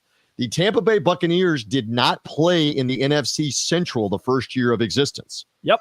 The first year of existence, they played where, Peter Blake? And the AFC West. Well, In the AFC AFC West. I thought it was the Against NFC the West. Denver Broncos and the Oakland Raiders and the Where San the Diego Seahawks Chargers. ended up playing, which is so stupid. The Seahawks ended up there. Played in the Central the first year, the NFC Central, Harry, against your Bears and the Lions and the Packers and the Vikings. Oh, no. Here's another fun fact about 76. The Buccaneers never wore the orange uniforms. In 1976, in the 14 games, 0-14, They wore the white white on uniforms, white. right? Yes, it was white. white on white for every game. You want another fun fact? Yes. Hugh Culverhouse convinced the other owners that for the September games, it was too hot completely to play a game in Tampa Stadium in the afternoon on Sunday. The Buccaneers played 2 home games on Saturday night in September of 1976. They played a regular season home game twice. I did not know Saturday that. night. I am here at I your would have loved to have service. seen it. Oh, on the that may Sports be Web that with may the be the nugget. best nugget. I'll be really impressed, TJ, if you could tell me in the audience, when is Peter Blake's birthday this year? When you go back in the history books, Yes. it reflects All 42 of them. that whenever October 3rd comes around, That's it. it belongs to Peter Blake. That's why- October 3rd. That's why you're a closer. That's why he closes. And oh, by the way, who else's birthday is on October 3rd besides yours truly? Mr. Bruce Arians. How about that? Yes. Oh, my God. Yeah. You I and Bruce know. Arians. Yeah. there- But Peter Blake, yes. Harry, Yes. Sir. Tampa Bay Ray. Mm-hmm. Did you know that the Bucs played regular season home games on Saturday night in 1976 No. to avoid the I heat? These did are the kind not of know things that. you get on the sports web, kids. Yes, I will tell you another thing. The colors were not only going to be orange at the time, they were actually investigating doing green and orange because of why? The popularity of the Miami Hurricanes. And because at the time the area was so engulfed with, college football, and they were trying to find colors. They almost went with green and orange. But instead I'm they went really with the happy orange. they didn't do that. I'm The glad- green and orange, yes. green and orange, yeah. So there you go. All right. Anything else that you need from me, or are we good tonight? I want to ask you one more question. All right. Antoine Winfield Jr. gets his big time contract extension here. I'm not surprised by it, but No. well deserved. What did you see from him? And you've been able to interview him and get to know him. I mean, how deserving is he? Especially, getting drafted in the second round out of Minnesota, and of course being a son of a former pretty damn good football player in Antoine Winfield Sr. Agreed. And this is his reward, and deservedly so. Okay, so I'm not going into the blasphemy here. I'm not saying he is Rondé Barber. Not there. Not yet. I mean, you got to see it for like 10 or 12 years. But he reminds you of Rondé Barber because he can not only make plays 30 yards down the field, breaking up a pass, picking a pass off, but he's physical enough to come rush the quarterback or come pop a running back, which 2-0 Rondé was not afraid to do. He would step up, stick his nose in, go try to sack a quarterback, and he had over 20 sacks in his NFL career. So, again, you need players like this. You need players in the back end of your defense that can make plays. He had such a tremendous season, and I am thrilled for him. And once again, in Jason Light, we trust on being able to get these deals done and get these guys under the cap and keep them all happy. Tristan Wirfs will be next, but Winfield, well-deserving of that, patrolling the middle of that Buccaneer defense. Love Rondé it. was a special player, TJ. No I gotta doubt. tell you, and I'll tell you what, that's really big compliment. That But you I'm put saying in again, him. he is not Rondé Barber. You got to Not do yet. this for 10, 12 years Well, to be in your category. Go TJ, ahead. Rondé Barber I'll- is probably one of the best I've ever Also, seen in his. You're right, though. position. He's not Wow. Ron. But man, I'll tell you what, I love Antoine Winfield. What he's doing Well, in and- the NFL, he's very well deserved. Go ahead, Ray. Sorry. I think Go he's. ahead, I think he's a little bit. I think he's a little bit. No, I'm sorry. I was going to say that No, the reason why I was saying about Antoine Winfield is, and the references to Rondé Barber, and he's not, but you're like, okay, so Rondé morphed into the incredible in the second part of his career into that defense and how he continued it after the Tampa 2 when we started cycling back out of it. And then you're like, they got a guy like Winfield, and you're right, TJ makes the decisions on the field and as a quarterback, and you realize, and I'm thinking, he's not Rondé Barber, but the good teams, they continue to morph. They continue to change. And that's what Todd Bowles is doing, is he's changing this defense, continuing to change as they go along. And to do that, you get a player like Winfield on that backside, your quarterback in the secondary, and then you allow that metamorphosis to change. And that's what I'm thinking we'll start seeing with this defense over the next couple of years. Yeah, and again, he's a guy that will step up and play at the line of scrimmage and rush the quarterback. Not the biggest guy, but then again, I mean, he made an amazing play in the game in New Orleans where it's going to be like a 50-yard touchdown to Chris Olave. Derek Carr put a rainbow over the top of the defense. And I mean, Antoine Winfield's closing speed, the last 5 to 10 yards to catch up, leap, dive, and swat. The ball. A remarkable play. 50 yards downfield, 60 yards downfield to go make that play. So he's a special type player. Winfield. There's no doubt, and thrilled for him that he got rewarded. Yeah, no, you're absolutely correct about that. As I'm producing on air right now with some things. Let me take a look at this really quick before you leave, because he wants to be shouted out. There you go. A super chat of $50 for no matchup. And of course, that's available. That's your birthday gift. Well, there you go. It's available on YouTube, Super Chats, and of course, Facebook Stars. TJ Rives, go ahead and promote yourself here on the Evolution of Sports Talk Television. Listen, I'm all good. I'll be watching some more of the show tonight. We're kind of in the off-season mode right now, and before we know it, it'll be training camp and the preseason. The preseason schedule is out with road games at Cincinnati and at Jacksonville to start the preseason, and then finish at home with the Dolphins. So we got the preseason games, and then before we know it, you're playing regular season football with the Commanders being the opening game, and then that's going to get a lot of attention on the playoff rematch at the Lions to get everything underway. I leave you with this again here tonight for all of the Buccaneer fans. A year ago there was some skepticism about whether or not the team was any good or not after the let's say over delivery. For a lot of people last year over-delivered, right? Mm-hmm. That over-delivery deserves, especially with bringing back your stars, bringing back Mayfield, bringing back Mike Evans, keeping Antoine Winfield, bringing all those guys back. Go get some tickets. Go be there. Go be loud. I mean, this team deserves that off the way they played a year ago. Go make it the home field advantage in 3 of those first 4 games that the Buccaneers want it to be. So there's my challenge, and there's a lot of hardcore Buccaneer fans that are obviously watching the Sports Web. So I'm preaching to the converted here on this show. Before you leave, yeah, but I mean, go get tickets and go be behind this thing from the jump. Go ahead. Yes. TJ, switching gears here real quick before you go. You're going to ask me when Peter's birthday is again, right? No. We already know it's 10/3, which is 5 days before my anniversary. Just throwing it out. Anyway. Oh. And the same as Bruce Arians, by the way, your favorite coach, Harry. You did mention that. My favorite. Wait, ahead, Bruce Harry. Arians' anniversary is the same day as Harry's? No. You're a jerk. Okay, sorry. I'm the nonsense, right? The teams TJ? that were in the playoffs last year, whether NFC or AFC. Give me a couple of teams that you think that could surprise the other direction, meaning what teams do you think could regress potentially this year? Well, and like the Giants were an example last year. Did the Eagles get so broken at the end of last year that they just unravel now? That was one of them. Give me 2 more. Is that one? That was one of them that I've already said on the Sports Web. Give me 2 more. I'm going through my AFC Rolodex on the brain here. Stay NFC? Stay NFC. How about the Detroit Lions take a backward step or two? That's number That's 2. That's a Bear fan talking. And Jared No, it's Goff not. with That's all 2 in a that row. money starts to struggle, and people that were cheering him start to boo a little bit. Now you have expectation. I mean, look, there's a lot of people that are going to point to the Buccaneers and say, watch that team. I'm talking about outside of our area. Watch people point to the Buccaneers the same way. Yep. So who else do you have, Harry? If I come up with a couple of them, You've already came up with the first two that I mentioned. I mentioned Philadelphia because there's no way you Right. can rebound from what happened, especially with that secondary. It was atrocious.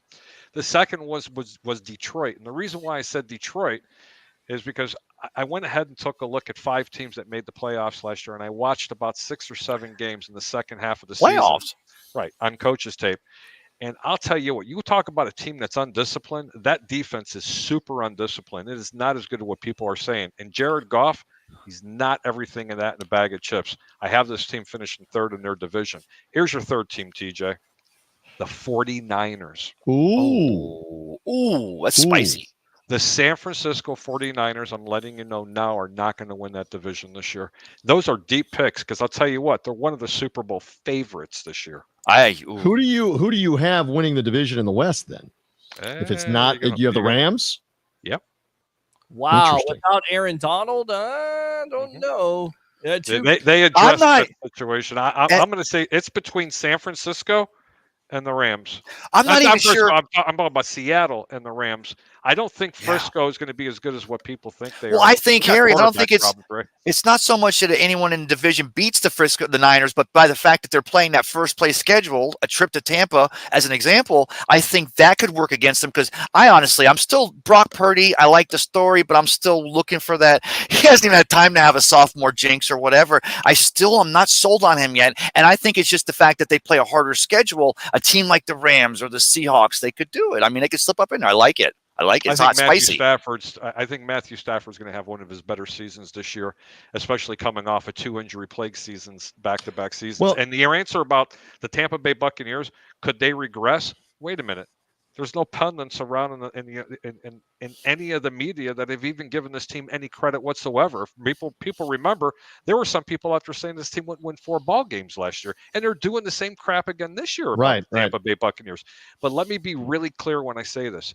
Enjoy what you're seeing out there. TJ has hit it right on the head. Go out and support this team. Because I'll tell you what, you re-signed Mike Evans. You still have Chris Godwin. You just signed Baker Mayfield to a long-term deal. Not super long, but you're paying him very well, and you got a really good deal. You got Antoine Winfield. They've addressed the offensive line.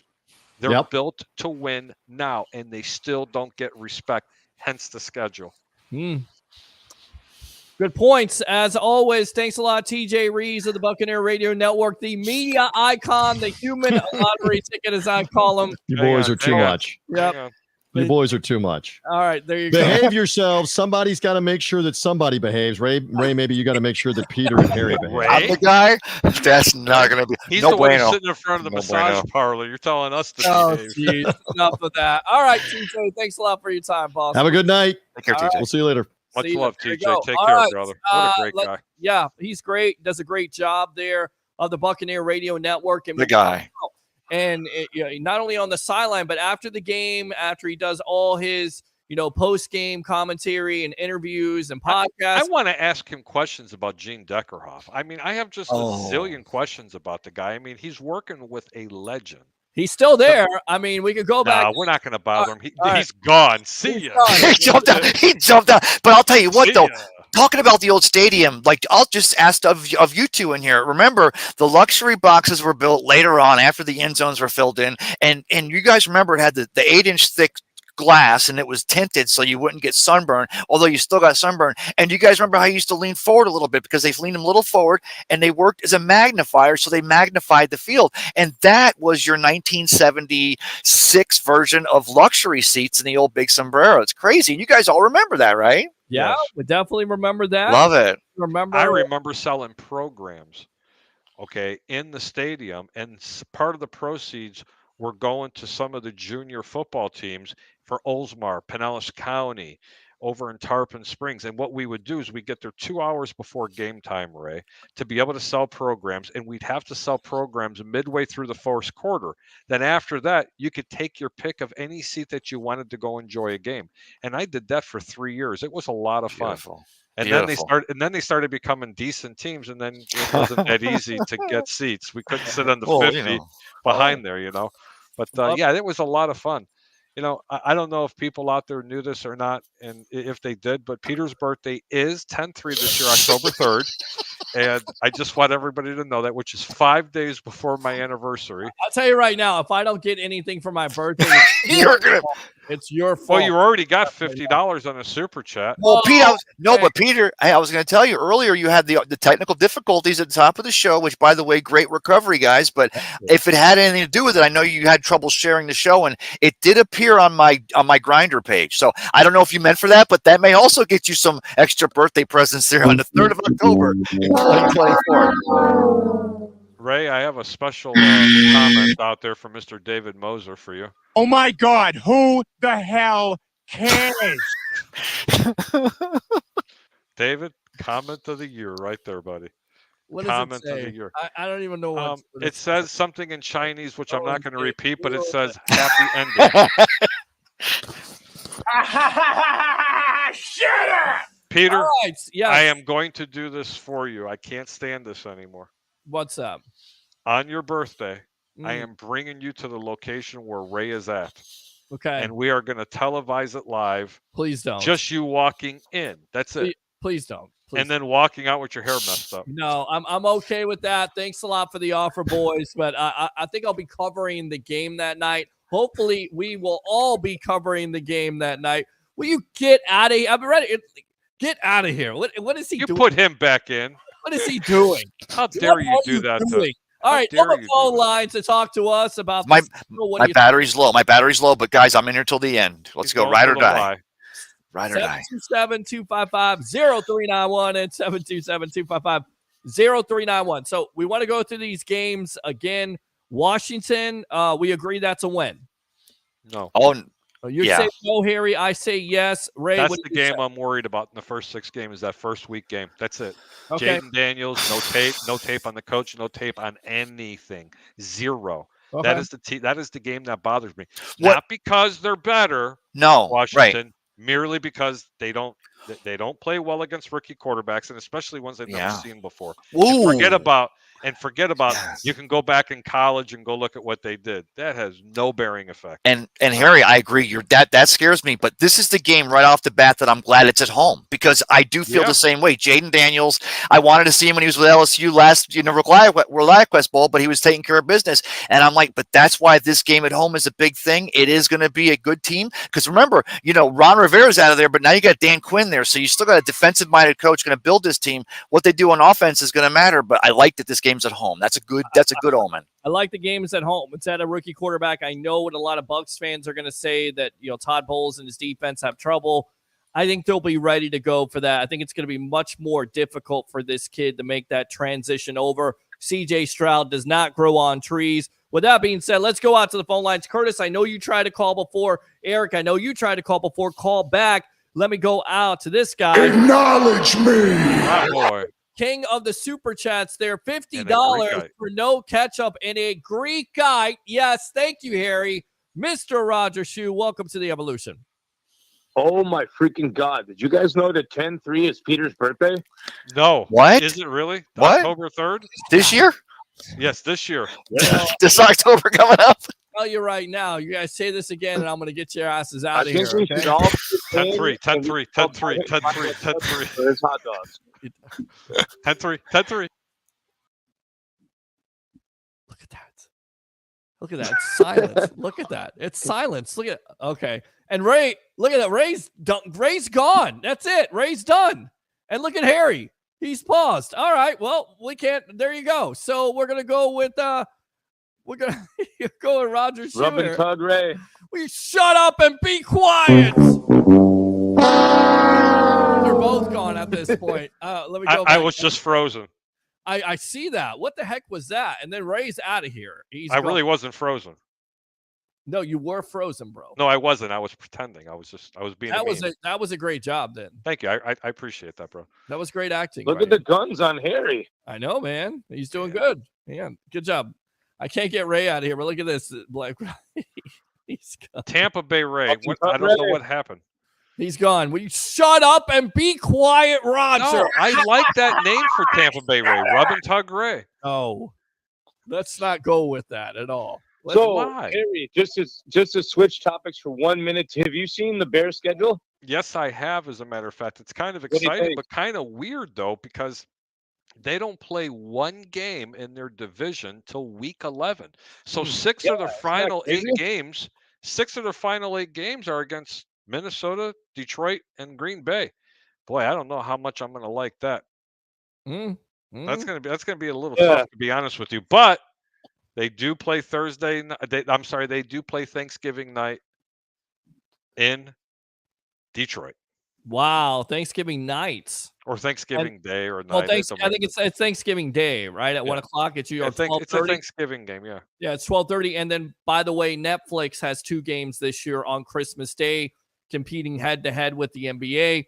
Pittsburgh versus Kansas City at Kansas City, and then the Texans against the Let me Baltimore tell you Ravens. something. The Buccaneers have some tough primetime games this year. Yep. Baltimore and Kansas City, and that close, Yep. it's going to be tough. I'm going to tell you right now, That Pete, was they soon. got to win the games that they're on Sunday night. supposed to win. Right. They got to win the games they're supposed to win. And if they do that and they win in their division, the Tampa Bay Buccaneers will win the division this year. Yeah. All right. Greek, I do agree with you about Detroit regressing this year. I do too. Well, and I by the do. way, Tampa Bay, Tampa Bay Ray's gone. But Roger, you definitely owe me lunch now because they have. Why does he owe you lunch? He just gave you $50 for your birthday on 10-3. But you shut up and be Oh, you quiet. lunch for what? I bet you on the Rays game on Friday and you lost that. You still haven't bought me lunch yet, and it's now freaking Thursday. No, that's not true. That's at all. okay. That's Roger, true at all. I'm still waiting for this guy to buy my lunch. And by the way, I'm still if waiting you for you to buy me continue a to play, steak dinner. if you still play that "Let's go" that sound bite, 10-3, baby, is your birthday. Every time you do that, I'm going to remind the fans that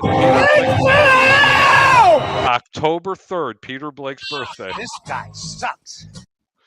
The guy doesn't even play for the Bucs anymore. Why do you keep playing that stupid stuff? Because I keep asking the that's same why. thing.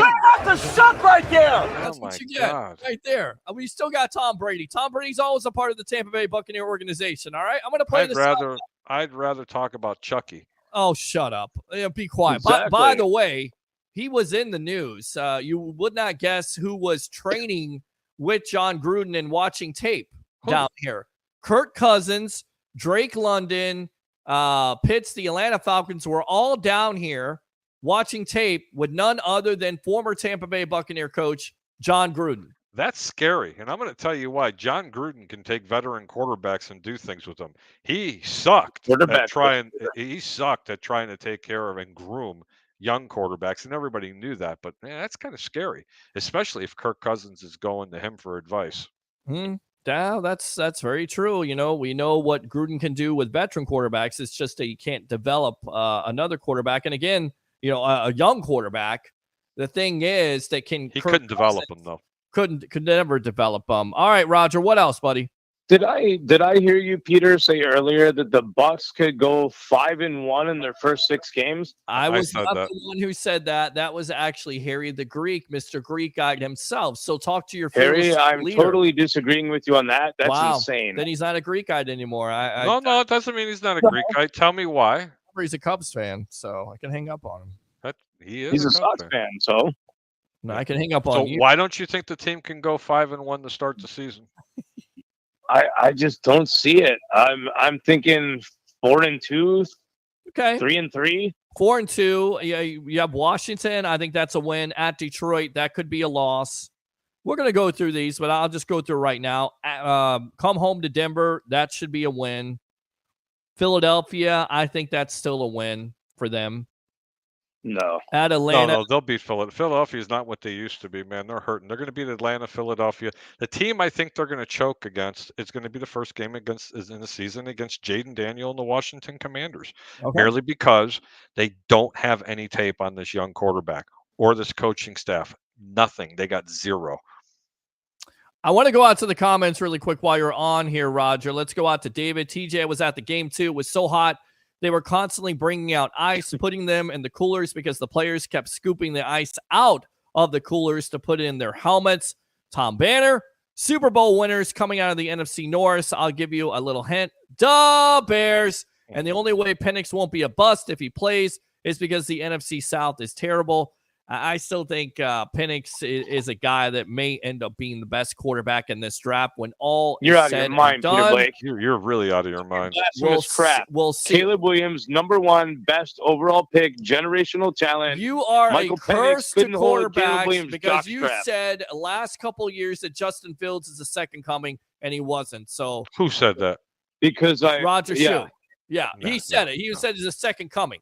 I ain't going Because for I it. believe- You bring up the tape because believe he never I said couldn't that. believe my He own did eyes. say that. He Leave did the say Chicago Bear fans alone, Peter. that. Or Listen, I'm going to have to remove you from your platform.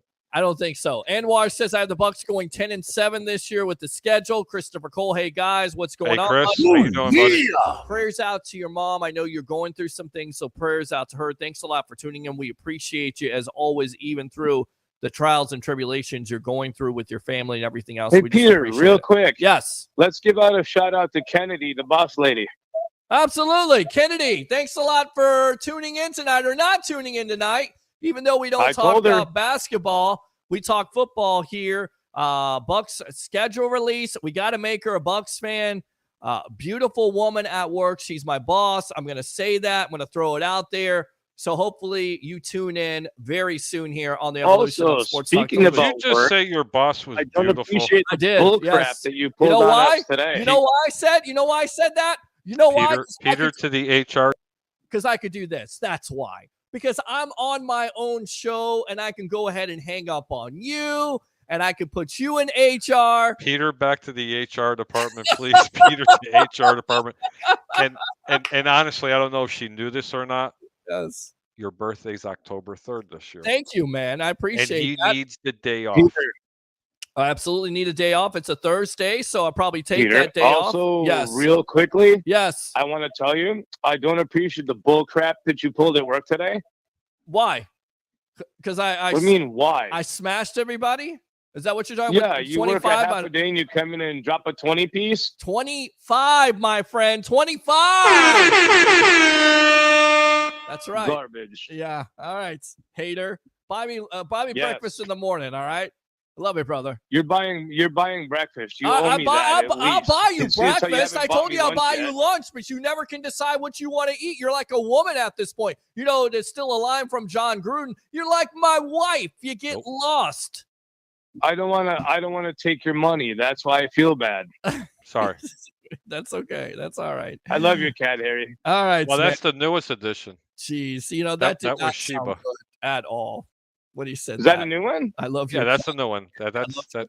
No, I love your it cat. sounds bad if you said I love your kitty. Well, this show has gone off the rails. Peter's How many? Ray's at the rub and tug. We're talking about my kitty. I'm telling you right now, you in this It's whole just hello, kitty. Hello Kitty. Yes. Hello, kitty. All right. I tell you right now, for not, we didn't have a lot of shares tonight on Facebook, but we're going strong here. About 83 people watching. So we appreciate that. Facebook and Twitter and Instagram Live and of course TikTok. The tribal troll is on with us. Acknowledge me. Thanks a lot for your time, my friend. Use that second call if you want to. All right. Absolutely. Great show, guys. Keep Thank it up. I'll be watching. Appreciate Thank you so it. much, Roger. Thanks for calling in, all right. buddy. I want to go back out to these comments. I know people say Winfield Jr. isn't Rondé Barber-ish yet, but was Rondé Barber as good as Winfield Jr. has been in the beginning of his career? I don't remember him being that great. He wasn't. It's a great point, David, because there was talks of his first 2 years.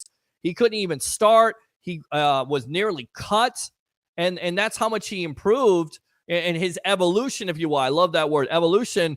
As a player, he got better and better, and of course, turned into a Hall of Famer and made but one of the greatest, if not the greatest, Tampa Bay sports plays in their history with 92 yards closing down the vet versus the Philadelphia Eagles. Yeah, I said it. Hey, Ray, go in and say, okay, we read that already. I'm not going that. Joseph Collins says, end zone seats used to be $5. Oh, those were the days where the team you get You can go to excited. a Rays game today for $5, isn't it? You can't even go to a Rays game for $5. I'm No, sorry. I thought they were running some specials Yeah, last week. they ain't running any specials when I went on Friday night versus the Yankees. In fact, there was a lot more Yankee fans than Rays, and I guess that's just the way it is. That's but always been like that. I wish I would have got a hot dog that night over the chicken strips I got because those strips were not good, and I wanted a hot dog. I was going to take a picture and put ketchup on it, just to cause an outrage by you and all your Chicago brethren, but I didn't do it. I mean, TJ's not a Chicago brethren. Yeah, he said, I was surprised by that, but it's okay. I learned that when I was young. Guess who I learned that by? The same man that I've learned most of my sports knowledge from. Oh, God. My father right there. Thank you. And we call him Rich from Clearwater. He was a big part of the sports web. He taught me to put ketchup and mustard. You have me for 2 more minutes because I got to disappear. Well, you can't disappear yet. We got to take phone calls. What's 2 your minutes. name? Where you calling from? You're on the Evolution after the Bucs release their schedule. Is this Jeremy? Hallelujah. Hallelujah. I've been waiting for the schedule to come out. We got 4 primetime games, Peter. Yes, you're absolutely 4. correct. Yes, 4 primetime games, which means Roger is buying me lunch, and I won that bet once again. When is he going to learn? And yes, my birthday is 10/3. So October 3rd. October 3rd. That's right. Never forget that. Never forget that. If you forget anything tonight with us babbling on for the last hour and a half, don't forget that date because I will expect either Cash App or some gifts or something like that. Yes, I will. Jeremy, thanks a lot for joining us here. Your initial thoughts of the schedule besides the 4 primetime games. I must say, there is a stretch from I'm looking over right now because today is my daughter's 3rd birthday. Oh, whoa! Today. Happy birthday! Let me see if I can warm up the vocalizer here. You ready? Happy birthday to ya.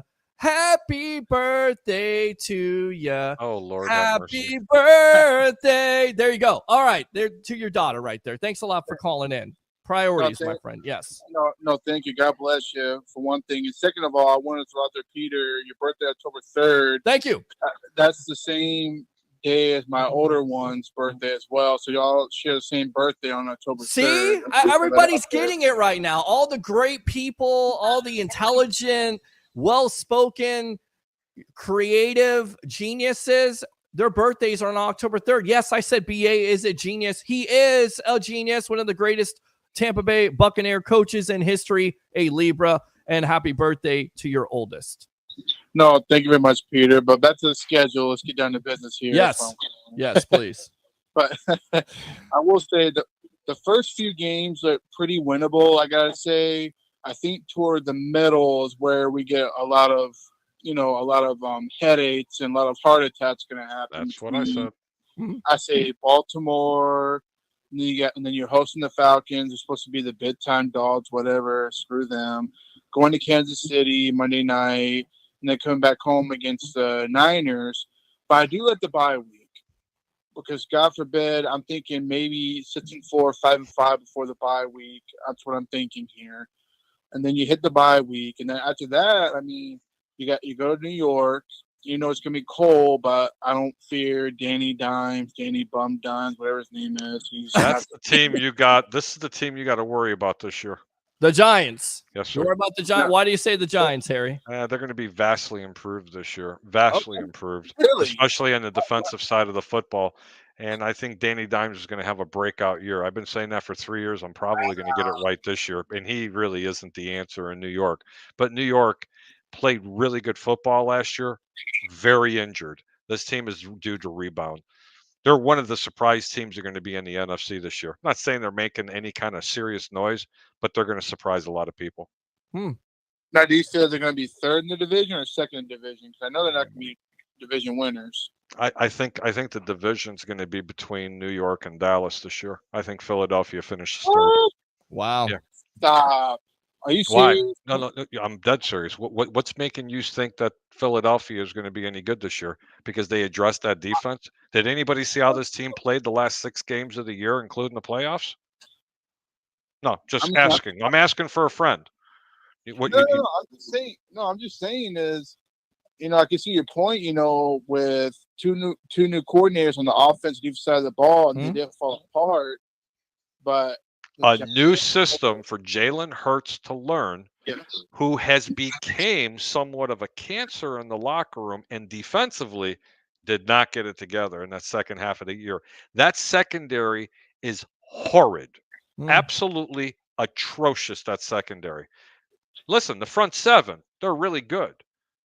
But if you're not getting pressure all the time, that secondary is getting burned. That secondary is bad. Well, they got rid of Hassan Reddick. They went to a younger option, I believe, Huff from the Jets there, and they also addressed that in the draft with drafting a couple of corners there. So what about Devin White, Peter? Devin White. They got Devin White. They got Devin White. Yeah, that means that they're going to. He went to a real team this year. Yeah, hey, how do you like me now, Devin? Yeah, Devin White. But you know what? I'll hold you to that. By the way, with the Giants, coming down to division winning, I've been thinking about that. I really will, because that's wow. It's going to be a hard stretch for them to win a division. I'm saying it's going to be between two teams, Dallas and then New York. New York's going to surprise a lot of teams this year. Yeah. Well, all right. They got surprised me, but to finish the schedule though, you got New York, and then you play Davy Boy and the Panthers up in Carolina. Yeah. And you come out to play the Raiders. We don't know what they're going to look like. Who's ever at quarterback, whether it's Aiden O'Connell. I can't pronounce his name, sorry. But anyway, no, you got it right. Aiden O'Connell or Gardner Minshew. Yeah. Maybe. Bless you. Right. It's the real tricky one is going to LA, the Chargers, because going across the United States. That team's in shambles too. And you got a brand new head coach. They're going to be pretty one-dimensional. They will. And I wish we would have played them sooner. Like we're playing the Commanders week 1, because we don't know what the Commanders are going to be looking like with the whole new roster reset, new coach. Yeah. So now you go to the Chargers and Cowboys Sunday night. It could be flats if we're playing bad. That's the thing about that one with Sunday Night Football. It could be flats to where we go from a night game to a 1 o'clock game, depending on how our record is. Correct. And then you finish with the last 2 divisional games at home with Carolina and the Saints. So if the Bucs can get to 5-5 or 6-4 at least for the bye week, I think we're in good shape to win at least probably, say 5 or 6 out of the rest of the games of the season. Total record, because I said 11. I say 11-6. What do you say? I say 10-7. 10-7, 11-6. Okay. I'm right there with you. I think they'll be out to a good start, kind of struggle in the middle, just because of how they, just because, the schedule, who they're playing, Baltimore, even though they're choke artists in the playoffs, but during the regular season, though, they're elite, in my opinion. And then you got the Super Bowl chance back-to-back, Chiefs Monday night. That's going to be interesting to me, depending where we're at, who's healthy. You never know. And the fact that we get the Niners at home, that's the big one I really like, because I feel like we played a good game against them last year in San Fran. Yeah. We just couldn't get in the end zone. So I feel that would be the game where we'll really know where we stand at. If at least 2 out of the 3, juggernaut teams between Baltimore, Kansas City, and San Francisco. Atlanta team is not elite. I don't care what they say. We already talked about this.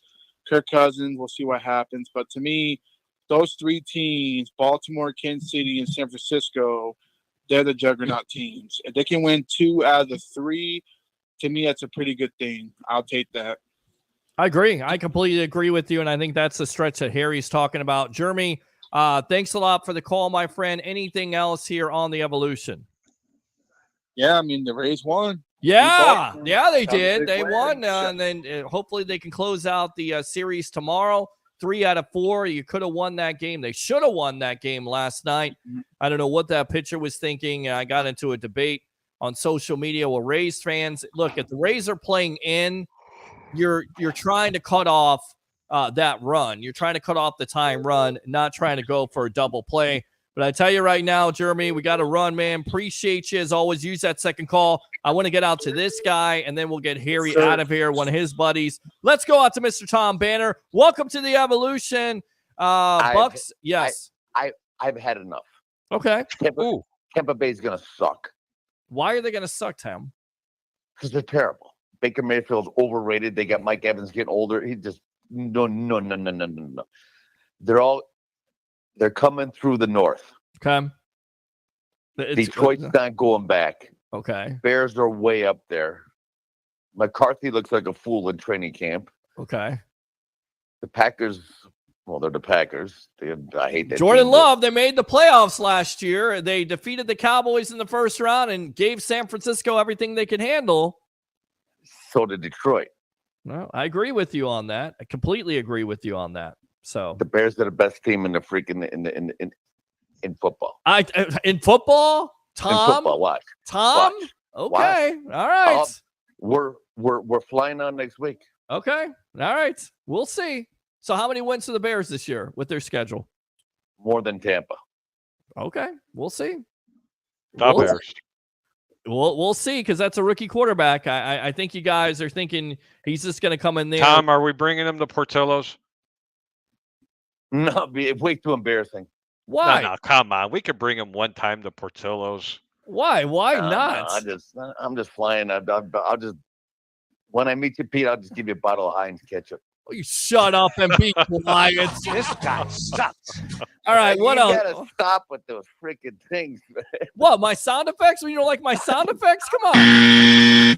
Oh my God, who the hell cares? All right, go ahead, Tom. I love Peter Griffin, but come on, man. What? Get Mike North back on the show. It's not my call. It's this guy right over here. This guy right over here. No, well, I got a point right. Harry the Greek. Yes, right there. I'll get Mike back on the show. That's that guy. I can do that. Well, give me about a couple days notice over there, and I'll make sure. Actually, Yes, sir. That'd be awesome. What else want I say? The Giants are gonna suck. Okay. Dallas is gonna run away with that division. San Fran's not going nowhere. No. I mean, yeah, they're still gonna be good. Baltimore's scary, but honestly, it's coming through I think it's coming through the north. Wow, that's a strong statement. Okay, we'll see. Tom, I have a question for you. I might have an answer. Just curious, were you dancing on the street doing a jig? I will be on 10-3. On 10-3. That's that. And whose birthday is that, Tom? Well, that'd be Ketchup Boy.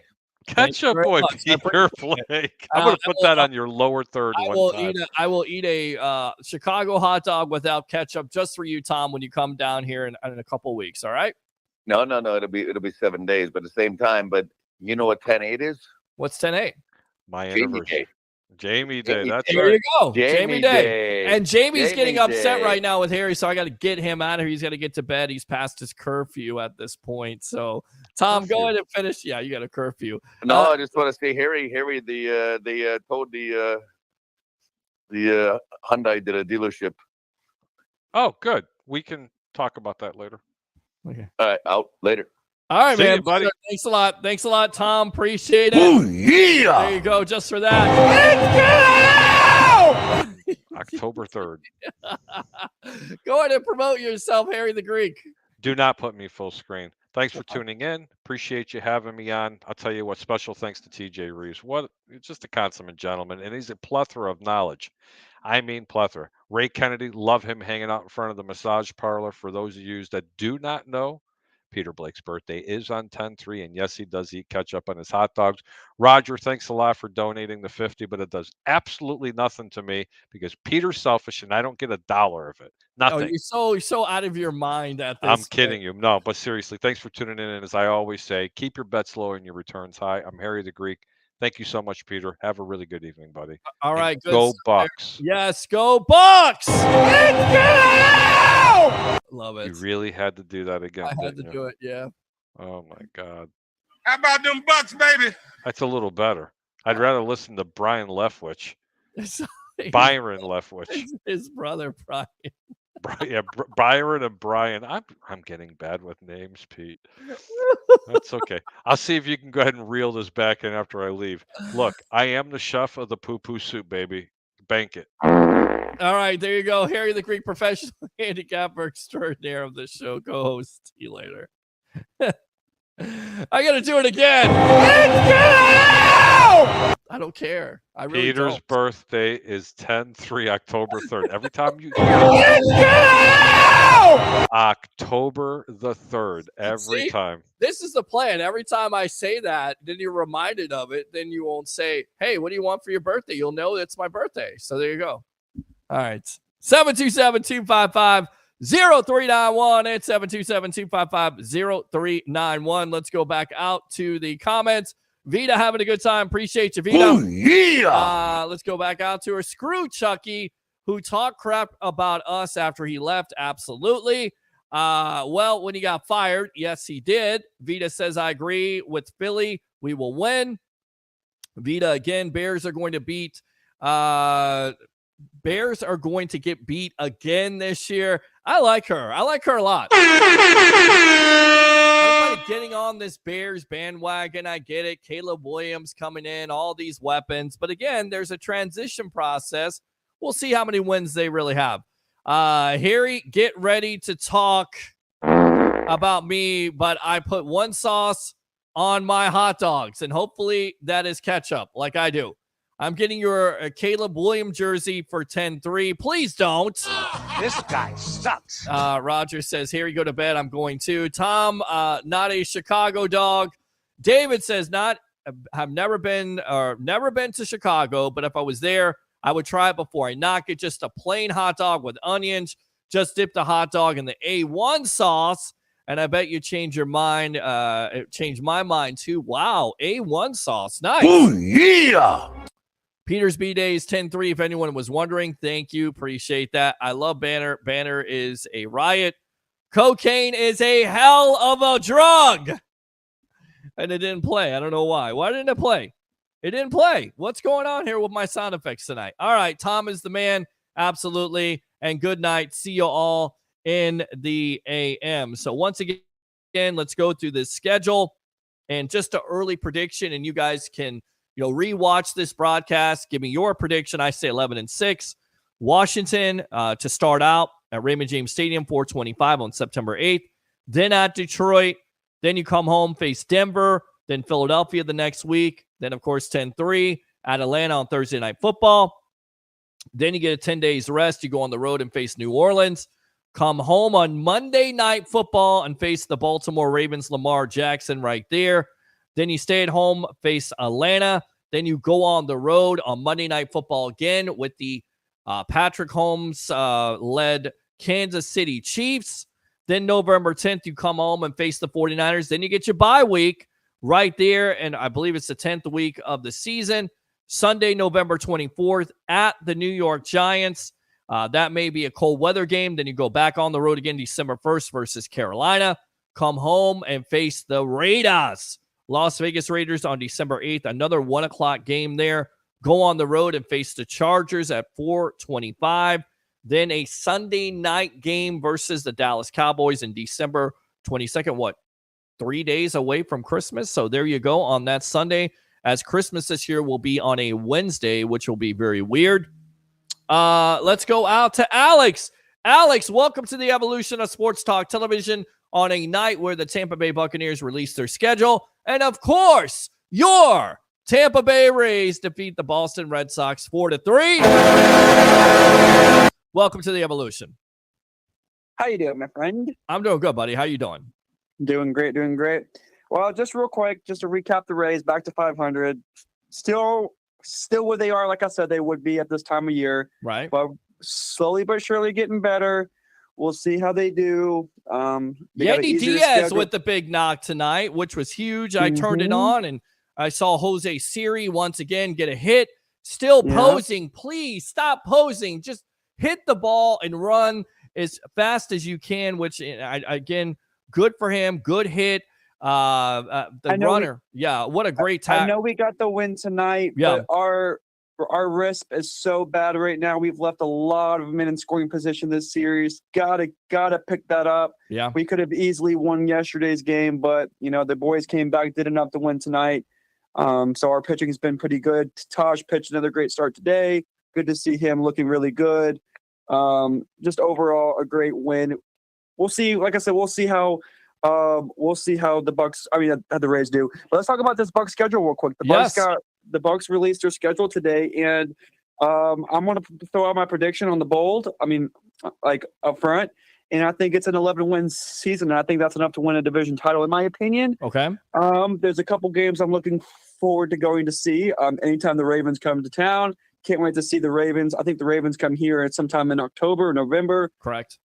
And then the 49ers. I want to go see the 49ers, but I think I'm predicting. Give me your prediction. I think an 11-win season. Is that about right? I think you've been watching this show because that's exactly what I said. 11-6. I think the toughest stretch, of course, is from October 13th until November 10th, which includes games at New Orleans on the road.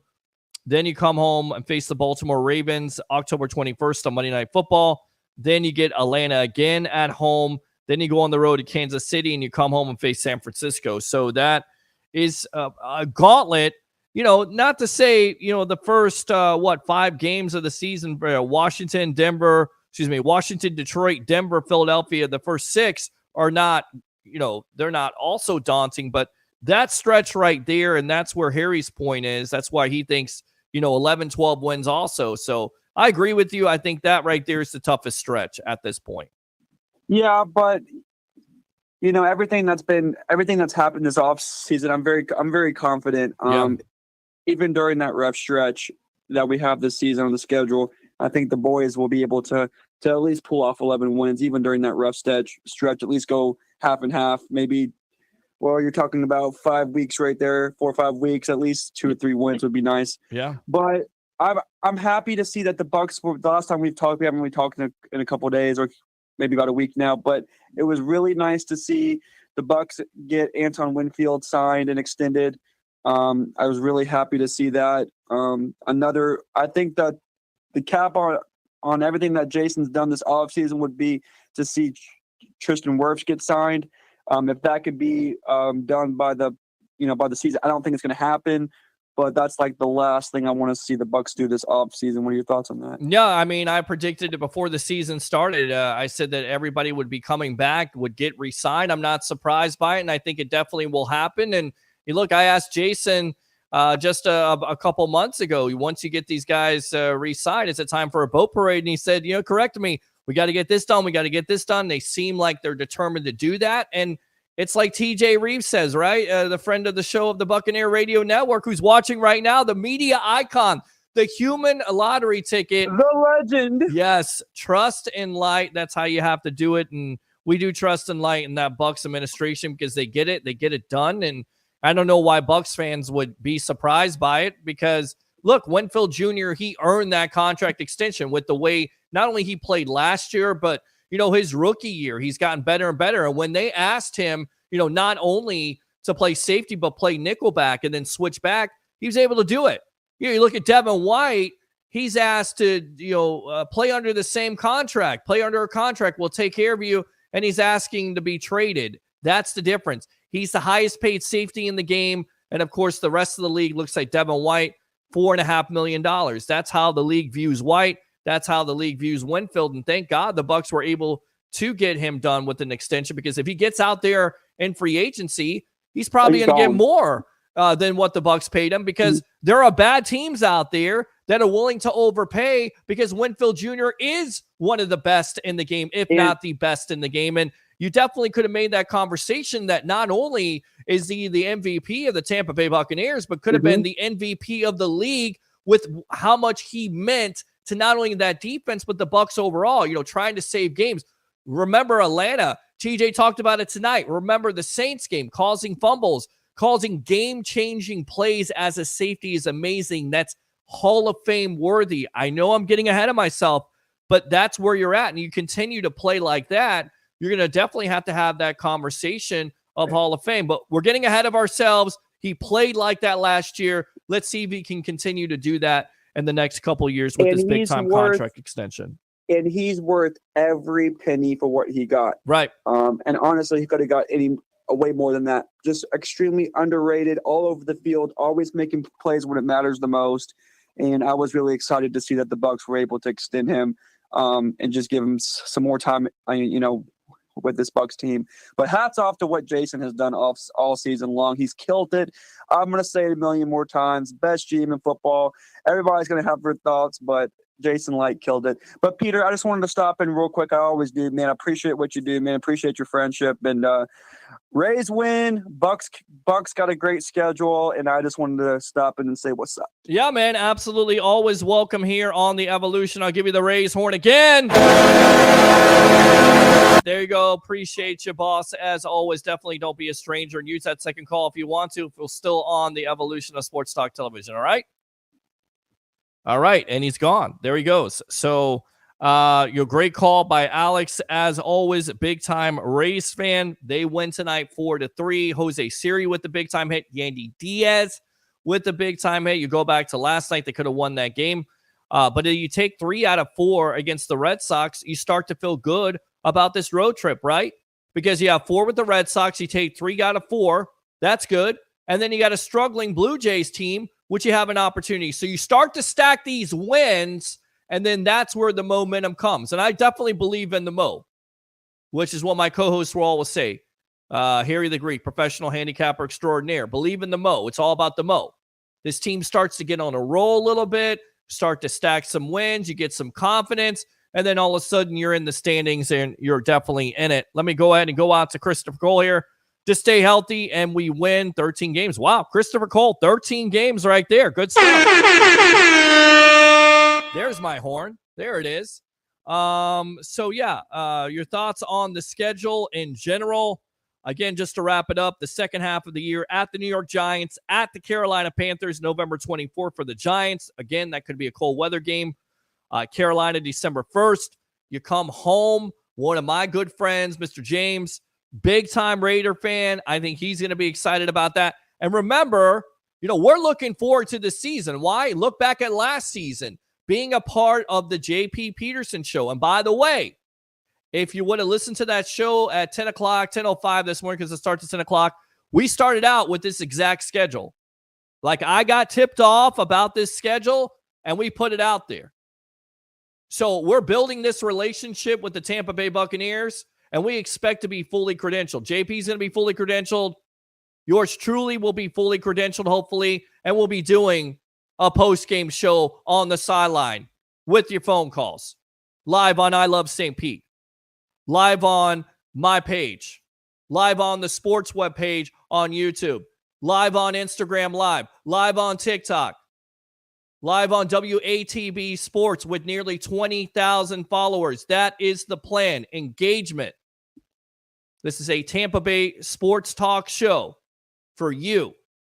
And when people say, you can't do a sports talk show on the field, give me some Wi-Fi.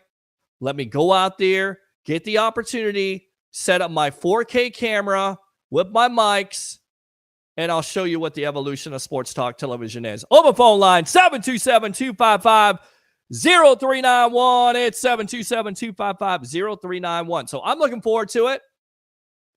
Also looking forward to USF on Saturdays. So it is going to be a busy year for me. I'm going to try to have a good time, enjoy some of this weekend time, maybe do some other things here, try to pick up some sponsors, some venues. But I'm looking forward to this year. Bucs releasing their schedule. USF with the promise they have in football this year with Byron Brown and Coach Golish, covering that on Saturday afternoons live at the stadium. So keep it right here on the sports web. You want to text in? You can. You want to be engaged, have engagement? You can. You want to say what's on your mind when it comes to Tampa Bay sports or national sports? You can. Already this month, 263,000. 200. Let me repeat it again. Because in case you didn't hear, my birthday was in 10-3. 263,000 reach, national reach on Facebook. And that is because of you. You are the lifeblood of this. So get excited, Bucs fans. Get excited, Rays fans. Get excited, Lightning fans. There may be some changes. Get excited, USF fans, because the future is bright here on the evolution of Sports Talk Television. Thanks a lot to all the guests tonight. I'll wrap it up right there. To the great TJ Rives, the media icon of the Buccaneer Radio Network. I call him the human lottery ticket, the legend himself, Mr. Leo Haggerty, former Coach Scout and now media member of Night Sports Productions and Amped Up Sports.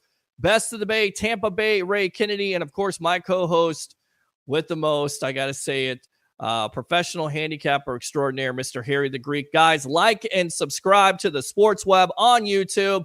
Friend me on Facebook at Peter H. Blake. Be a part of the evolution of Sports Talk Television. Let's build that up. Let's build up to 300,000 reach, 500,000 reach. Hell, I think we can get to 1 million reach. I don't know about you, but I think we can definitely do it. Let's not think we're doing it. Let's go ahead and do it. 3 things. You know them, you love them, you got to have them. So here it is. Bring your passion, bring your excitement. Just don't bring any nonsense. I'm your host, Peter Blake, your Rolex reporter. What time is it? It's my time.